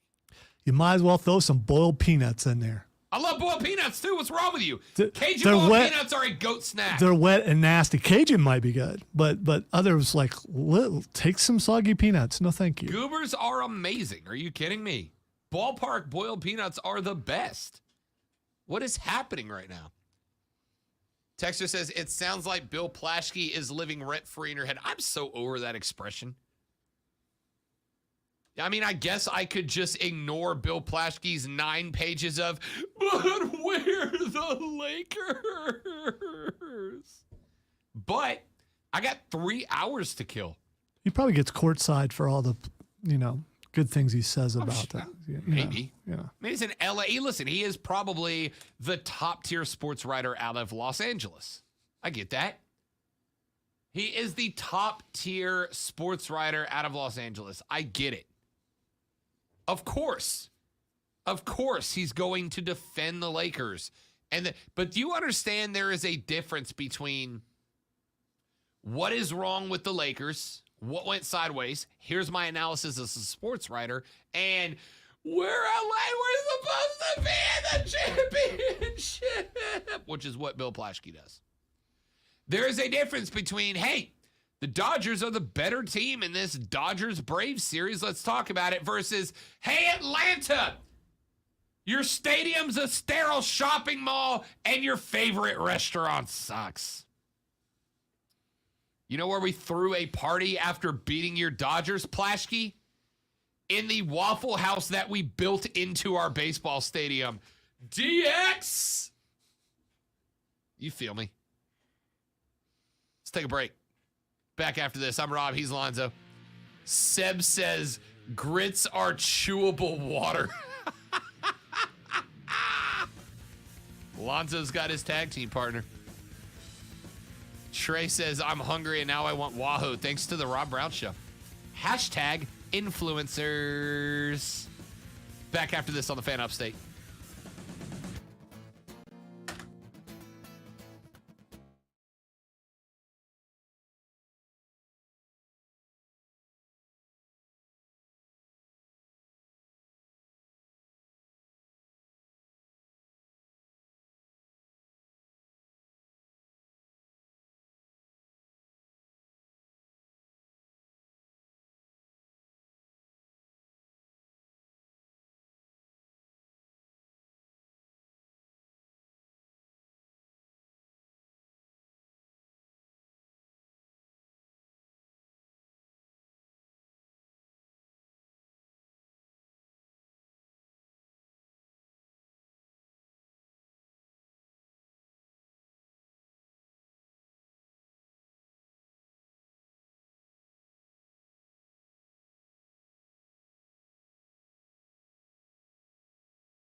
All right, so I'm not going to criticize what you're eating, even though I'm criticizing what you're eating, because I just all these things I'm sure taste wonderful, especially what you're saying, Roger.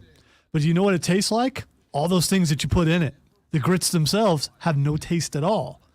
It's just they might as well be like I don't know, maggots or something. I mean, they might as well be, because I'm assuming that although maggots may have flavor. Maggots. Grits do not have flavor. He says. Grits do not. They have no flavor. My goodness. I'm the guy when I eat the steak. I don't want sauce. I want to taste the steak. I'm the guy. You know, I love condiments, but listen, wait, hang on. I get that. I'm a steak guy, but even if you don't want sauce because you want it, at the end of the day, the steak is still marinated and seasoned, because just steak with nothing to it does not taste good. By the way, steak with nothing on it would still have flavor. Grits with nothing on it, it's nothing. It's like, okay, I'm eating something. I don't know what it is. I taste nothing. It's like eating air. With the steak, you know you're eating meat.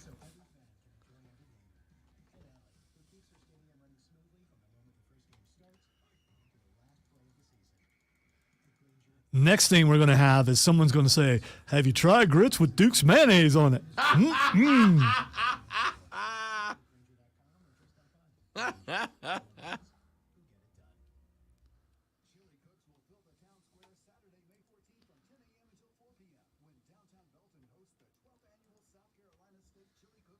Everything is better with seasoning.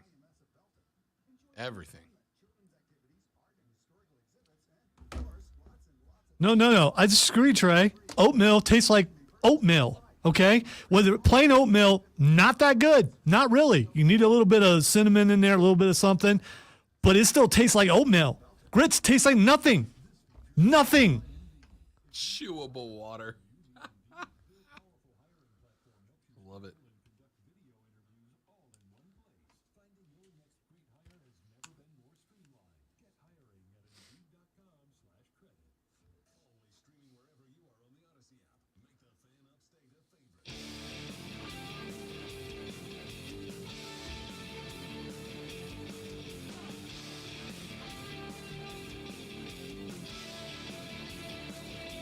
All right, listen.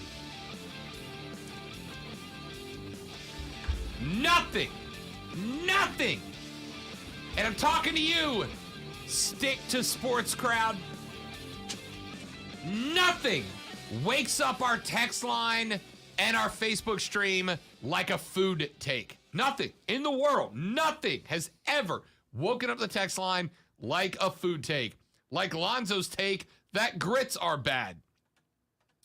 Texter, I'm just going to read you the last couple of texts. I want to point out that Mark Ryan and I are in unison on this. We agree. So you people out there that don't think we agree on anything, he's in my camp when it comes to grits. Rob. Grits are wet sand at best, and boiled peanuts are straight out of the devil's kitchen, end quote. Lonzo, stop texting the show. You can just say it into your microphone. You don't have to text it. Devil's Kitchen probably put it spicy, though. I mean, I like Hell's Kitchen. That's a good show. I like Hell's Kitchen. It's a fun show. If I want someone to yell at me, I'll just go back to Ohio. Great. The Sex Panther likes goobers. Where is the Vince show? I do like a boiled peanut. Texture says, Rob, I'm going to the Braves Red Sox game tonight. Want to jump in with me? I haven't decided. I basically have I got about 3 hours to make up my mind if I'm going or not.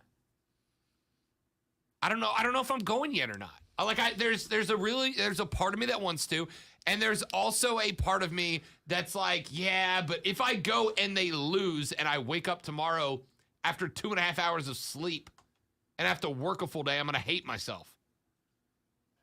And it's too late to take a day off. I can't talk about it on the air and then go down there and be like, boss, I need a day off tomorrow. Why? Because I'm going to be irresponsible tonight. Can't do that. Texter, Rob. Zoe is such a Yankee. So he eats scrapple, not grits, and he comes from the land of sky chili. Can't trust his food takes. Can I just tell you, Skyline chili is an abomination upon the world. Absolutely agree. Skyline chili is nasty. People who say they like it just feel like they're being patriotic to where they came from. You don't have to do that. If something's bad, it's bad. And no, I don't eat scrapple because I don't want to die. I don't know what scrapple is. If it's what I think it is, I don't know what Snapple is. it's no scrapple. I believe is like the fat off of meat, possibly. Scrapple, also known by the Pennsylvania Dutch name panhas, is traditionally traditionally a mush of pork scraps and trimmings combined with cornmeal and wheat flour, often buckwheat flour and spices. The mush is formed into a semi-solid congealed loaf, and slices of the scrapple are then pan-fried before serving.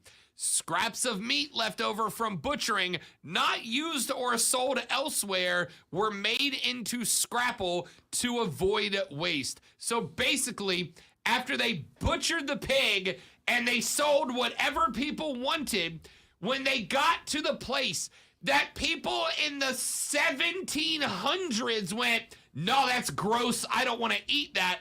They were like, let's mush it in with some oat, squish it into a paste, then deep fry it. And people here, if you scrapple. did that with grits, would say, that's delicious grits. Oh, man. Because that's basically what they do with grits. Almost everything what you just said. We got to put, well, you haven't had it with this, and this on it. You're right. Because all I'll taste is this, and this, not the thing that you're putting on top of. Texture said, yo, scrapple ain't that bad, though, to be honest. I'll try it. I was going to say, I'd try it. I'll try it. You know, I've tried some pretty disgusting food, so that's wouldn't, you know. Dexter said, if it ain't liver mush, I don't want it. Nothing like meat sliding down your throat to make your day better. All right. I don't think you should have read that. Haggis. Why? It's liver mush. It literally is I slime. don't think I've had liver mush before. I've when I worked in a grocery store, I put it away, and it just the feel of the package was just gross. So no. Texture says, yo, grits are good with cheese and butter. Not liking boiled peanuts is blasphemy. Do we just become best friends? Whatever. As far as that goes, if peanuts are your religion, then I'm sorry, and because it can only be blasphemous if it's your religion, and that's fine. I mean, you want to worship the peanut, go to Georgia. The other thing is, hail Mr. Peanut. yeah, I mean, you know, he did die and they brought him back. So I mean, why was that a thing? Whatever you're into, it's weird, but that's okay. Mr. Peanut died and was brought back on the third Super Bowl day. Why was that a thing? All right. That's I can't do that anymore. I can't do more food takes. Except Seb, grits are a gateway food to putting ketchup on a steak. No, they're not. No. Here's the thing. Let's call this what it is real quick about the steak thing. I'm also anti-ketchup on a steak for the record, but here's the thing. When you cook a steak, everybody goes, oh, you know, if you cook a steak the right way, you won't need sauce. Right. You understand that the best steaks are like marinated and seasoned before you cook them, right?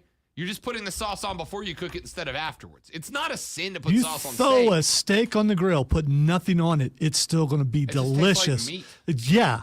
You put grits on the stove and serve them on their own, no one's eating it. Such a hater. I can't read that texter, but I want you to know I appreciate it. I want you to know I cannot appreciate that text. But I can't read it. Let's see. I had one more. Where'd it go? It got mixed in along all that. Are we talking exotic foods now? Because I'm in for some cow tongue. There's very few foods.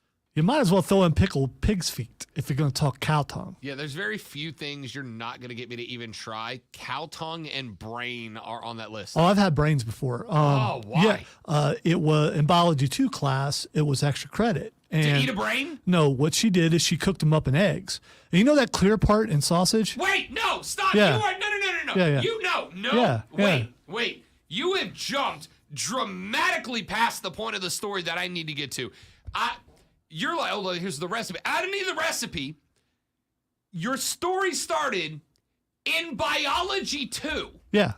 So Yes, what I is was implied here? got an A in biology too. By all you people who think I'm just stupid. What is implied here is that your biology teacher had you dissect, remove No, a that's brain. not. That's not implied there. No, it's not. It was not. That's not implied. That's where your brain is going. Okay, how do you get from biology to teacher to brain and eggs? I'll wait.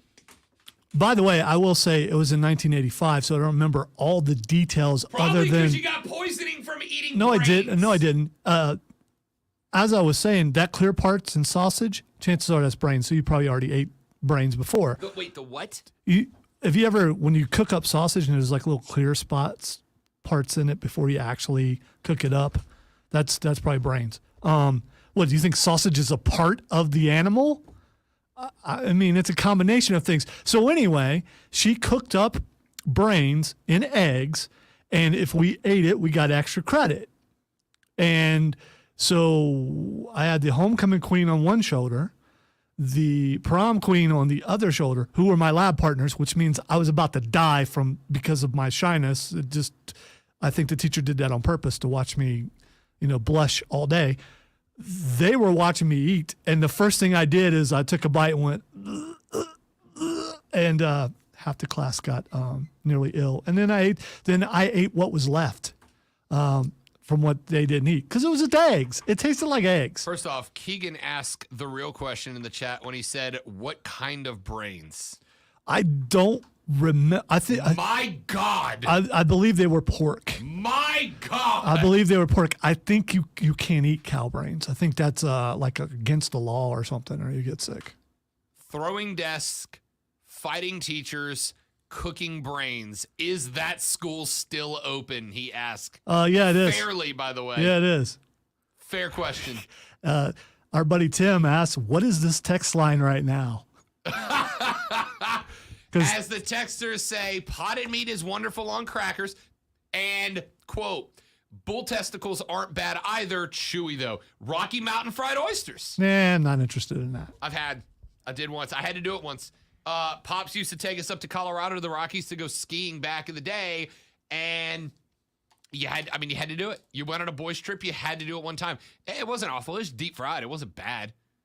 It's more the shame of having eaten it than it was the taste itself.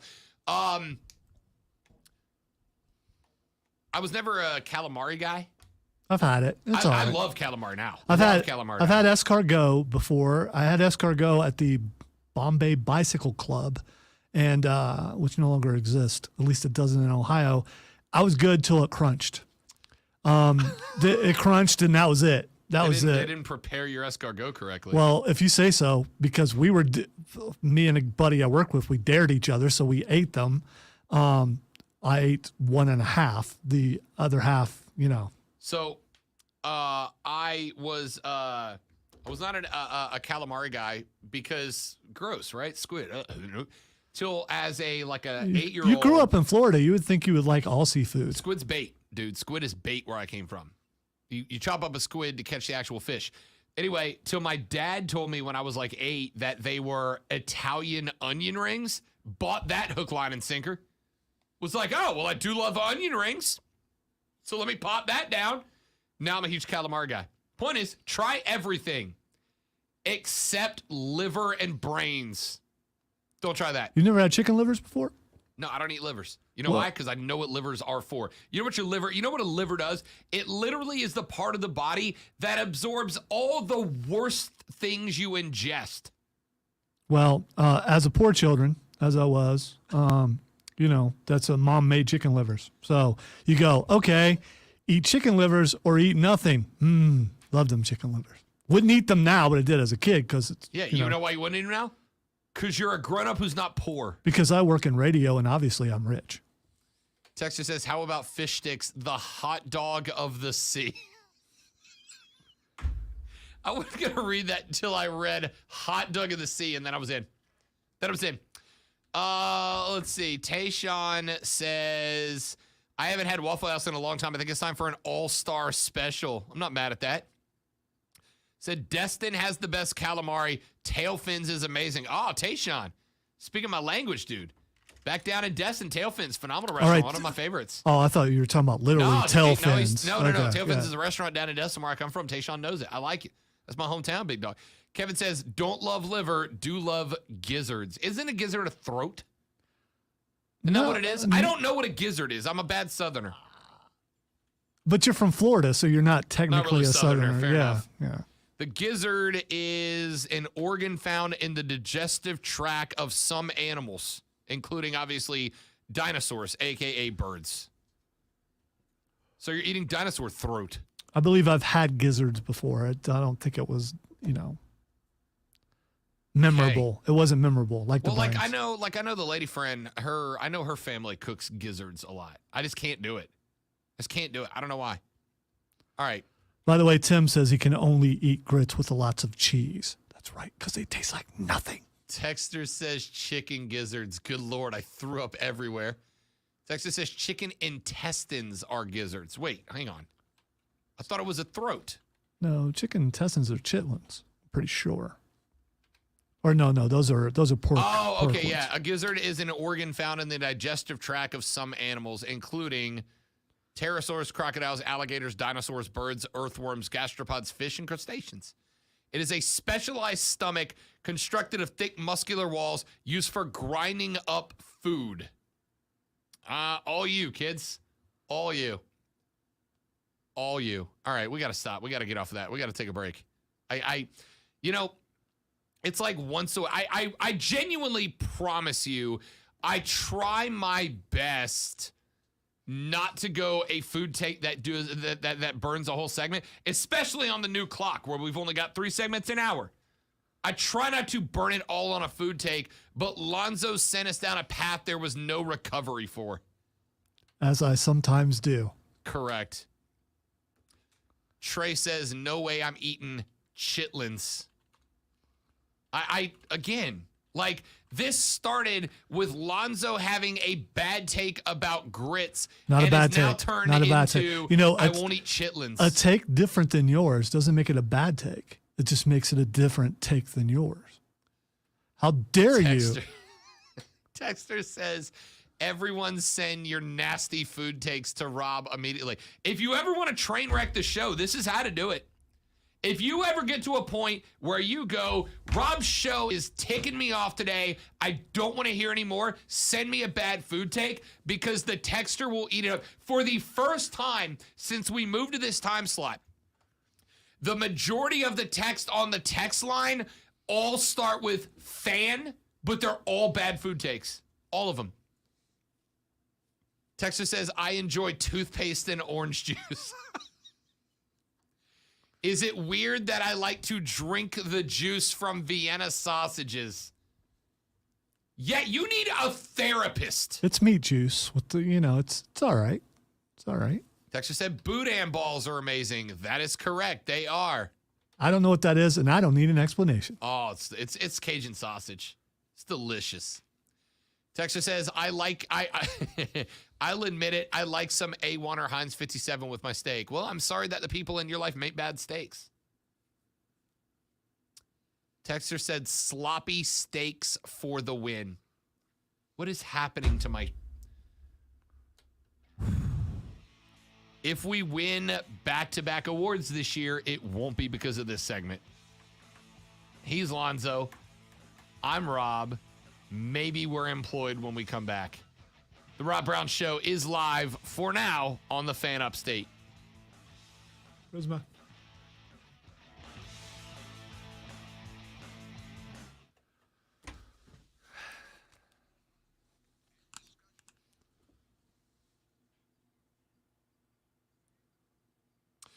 Let me tell you about my friends at Prisma Health, ladies and gentlemen, and why it is that I trust my healthcare to Prisma Health. Let's say that you are out and about and you're just traveling around the upstate, having yourself a day. And let's say you eat something that is really, really gross, like most of the things you guys have put on the text line over the past 10 minutes. And suddenly you're like, I need a doctor. I need a hospital. Prisma Health has got you. All jokes aside, Prisma Health has locations scattered around the upstate, and with thousands of doctors within their network, You're going to find the doctor that can cure whatever ails you, even if you ate too many liverwurst and chitlin dishes. They got somebody that can take care of you. If you find yourself in a medical emergency, Prisma got you. If you find yourself where you need a recurring health update, maybe you're fighting cancer or a sleep disorder or something else that you need to see a doctor routinely, go to prismahealth.org. You can search through all their doctors, find the one that you trust, the one that will communicate well with you. And once you do, you're going to be able to keep track of all of your healthcare situations right there on the MyChart. All of your prognoses, your diagnoses, all of your medications, all of your test results, all right there on MyChart. And when you look at them, it's going to keep it right there, concise, organized, kept together. And then also, they're going to make sure that your doctor is working with you to stay on top of that. Because your healthcare is your priority, it's theirs too. And you can find out more by going to prismahealth.org. Prismahealth.org. Find out more. Get yourself set up with an appointment with the doctor that's right for you. It's our friends at Prisma Health right here in the upstate.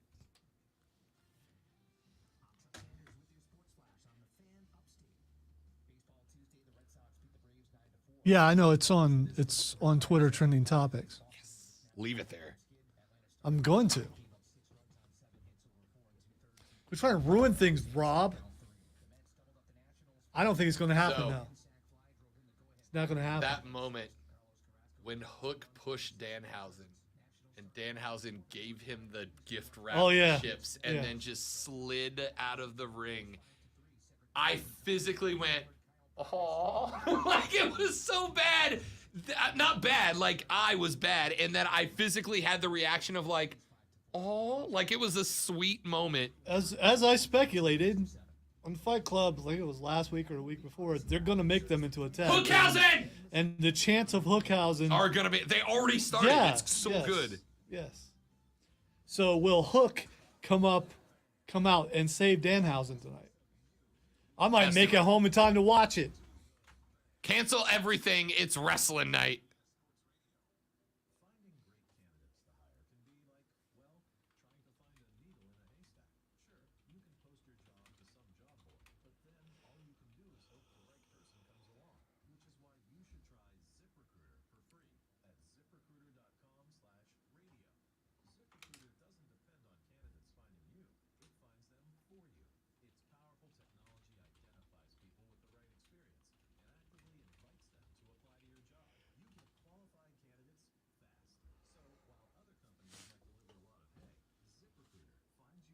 All right, we got the phone number for the agent of said wrestler to interview. That's all. Okay.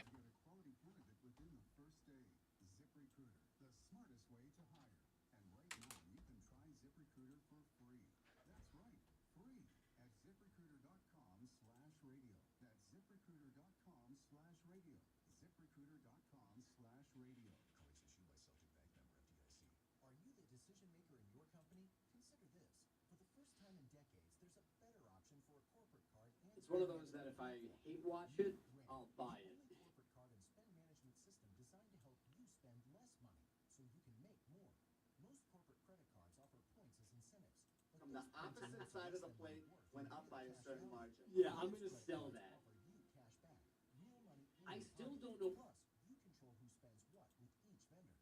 And Ramp Which side will build? automatically, which means you'll stop wasteful spending and close your books in hours instead of days. Well, see, the problem is the criteria. Yeah, I just don't see it. 3% to their bottom line the first year. If you're a decision maker, adding RAM could be one of the best decisions you've ever made. And now get Don't know why, and he hasn't told us why Anthony Rendon did this last night. Ramp.com/sports. RAMP.com/sports. My mom texted and said, I'm never eating sausage again. Thanks, Alonzo. You're welcome. Mobile One Full Synthetic can help you get more out of every mile. Got an older vehicle? Try Mobile One Full Synthetic High Mileage.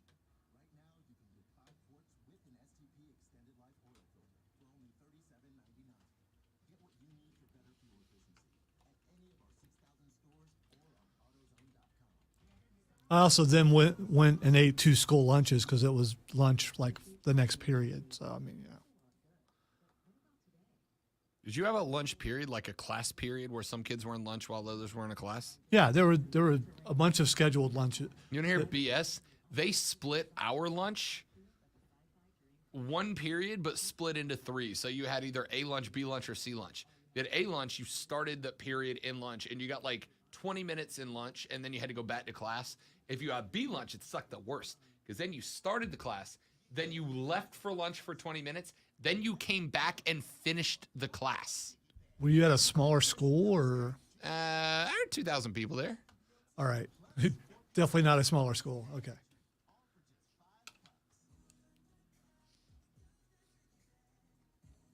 No, it was like 4th, 5th, and 6th periods were for lunch.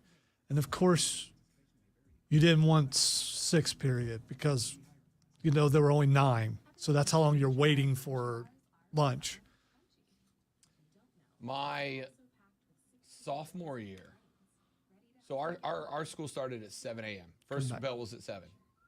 No time. Sorry. Nope, you're good. Priorities. Texter says, tuna eyeballs are surprisingly good. Are you guys just making things up now? I feel like you are making boat up to try to get in my head at this point. If you can Nobody's eating tuna eyeballs. If you can eat fish eggs, why can't you eat fish eyeballs? I mean, I don't, Texter says, tortilla wrap with sour cream, shredded cheese, and pickles used to be my favorite. How high were you when you were making dinner? Kind of pickles. It doesn't matter. Well, you want them crunchy because then it still feels like. I am not going to lie. That with some shredded chicken in it would be phenomenal. Yeah. All right, stop it. Are you interested in this PGA Tour drama? The PGA Tour is going to deny releases to the players looking to play in the first event of the Saudi Arabian-financed LIV Golf Invitational Series, according to ESPN. The debut tournament is set to take place in London, June 9th to 11th. It coincides with the PGA Tour's RBC Canadian Open that week. And as a result, the PGA Tour players would have to be granted a release from the tour to compete in that tournament. The expectation was that the PGA Tour would grant releases, but now, according to a memo obtained yesterday, they will not. Will this drama help or hurt the PGA Tour? We're going to talk about that tomorrow. And now, the Rob Brown Show presents Twitter Trending Topics. You know how hard I worked to time that up, Well, right? that's well done. It really is. You're an award-winning broadcast professional, obviously. Time for Twitter Trending Topics, where I tell Rob what is trending on the internet. The first thing that's trending is it's going to be a wrestler-heavy thing. I'm sorry. I'm not really sorry. That's not the first thing that's trending. The first thing that's trending is CM Punk. Best in the world. CM Punk is trending because he's not Danhausen. CM Punk is trending because here's a quote, and I quote, "Let them die in the dark with their ego podcasts." So he specifically, if I understand, going after Eric Bischoff, who's talking about how AEW needs better storylines. But does it though? It storyline.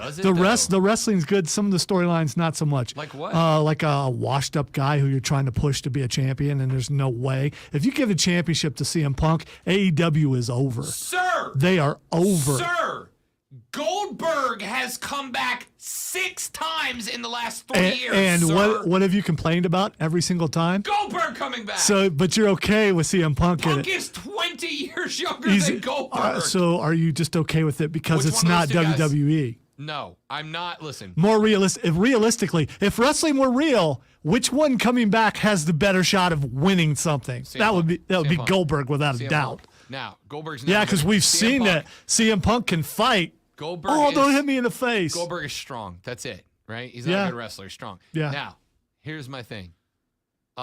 If this is a send-off for Punk, good. Right? Punk can have a run with the AEW title. Why not? He's the biggest name that's come since the whole thing started. If it's a send-off title run for Punk, great. Jericho's bigger than CM Punk I any said day. since the beginning. Yeah. Since the beginning of Jericho and Rhodes, Punk's the biggest guy biggest name to show up. Give him a run with the belt so that he can call himself an AEW champion, and I'm good with that. What I won't be good with is if Punk shows up every other year for a title run. which he might absolutely do. But he's not going to win the title anyway because AEW is smarter than that. All right, the next thing that's trending, all right, fine, is Danhausen. Hookhausen!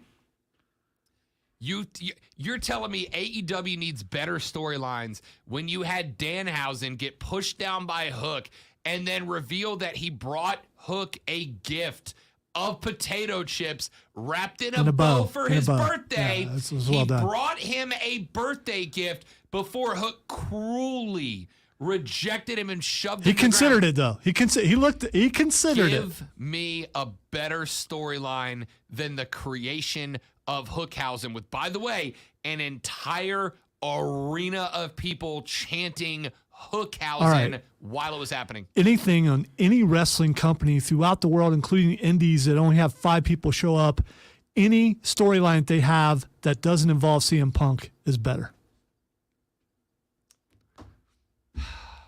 So bad. Hater. So bad. Hater. Take the song away from him and you realize how bad he really is. People just really love Living Color. That's yes, that's why. It's not that Punk's good. It's that people are big Living Color fans. Let me do a catchphrase that came from Benjamin Grimm from Fantastic Four.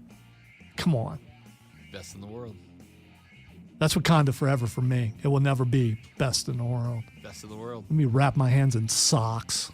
Fight Club should be interesting tomorrow. Make sure you're here for that. Mark Ryan Diesel later this afternoon. Jim Rome's next. For Alonzo, I'm Rob. This is the best damn sports show in the world. The Rob Brown Show is on the Fan Upstate. Later, brother.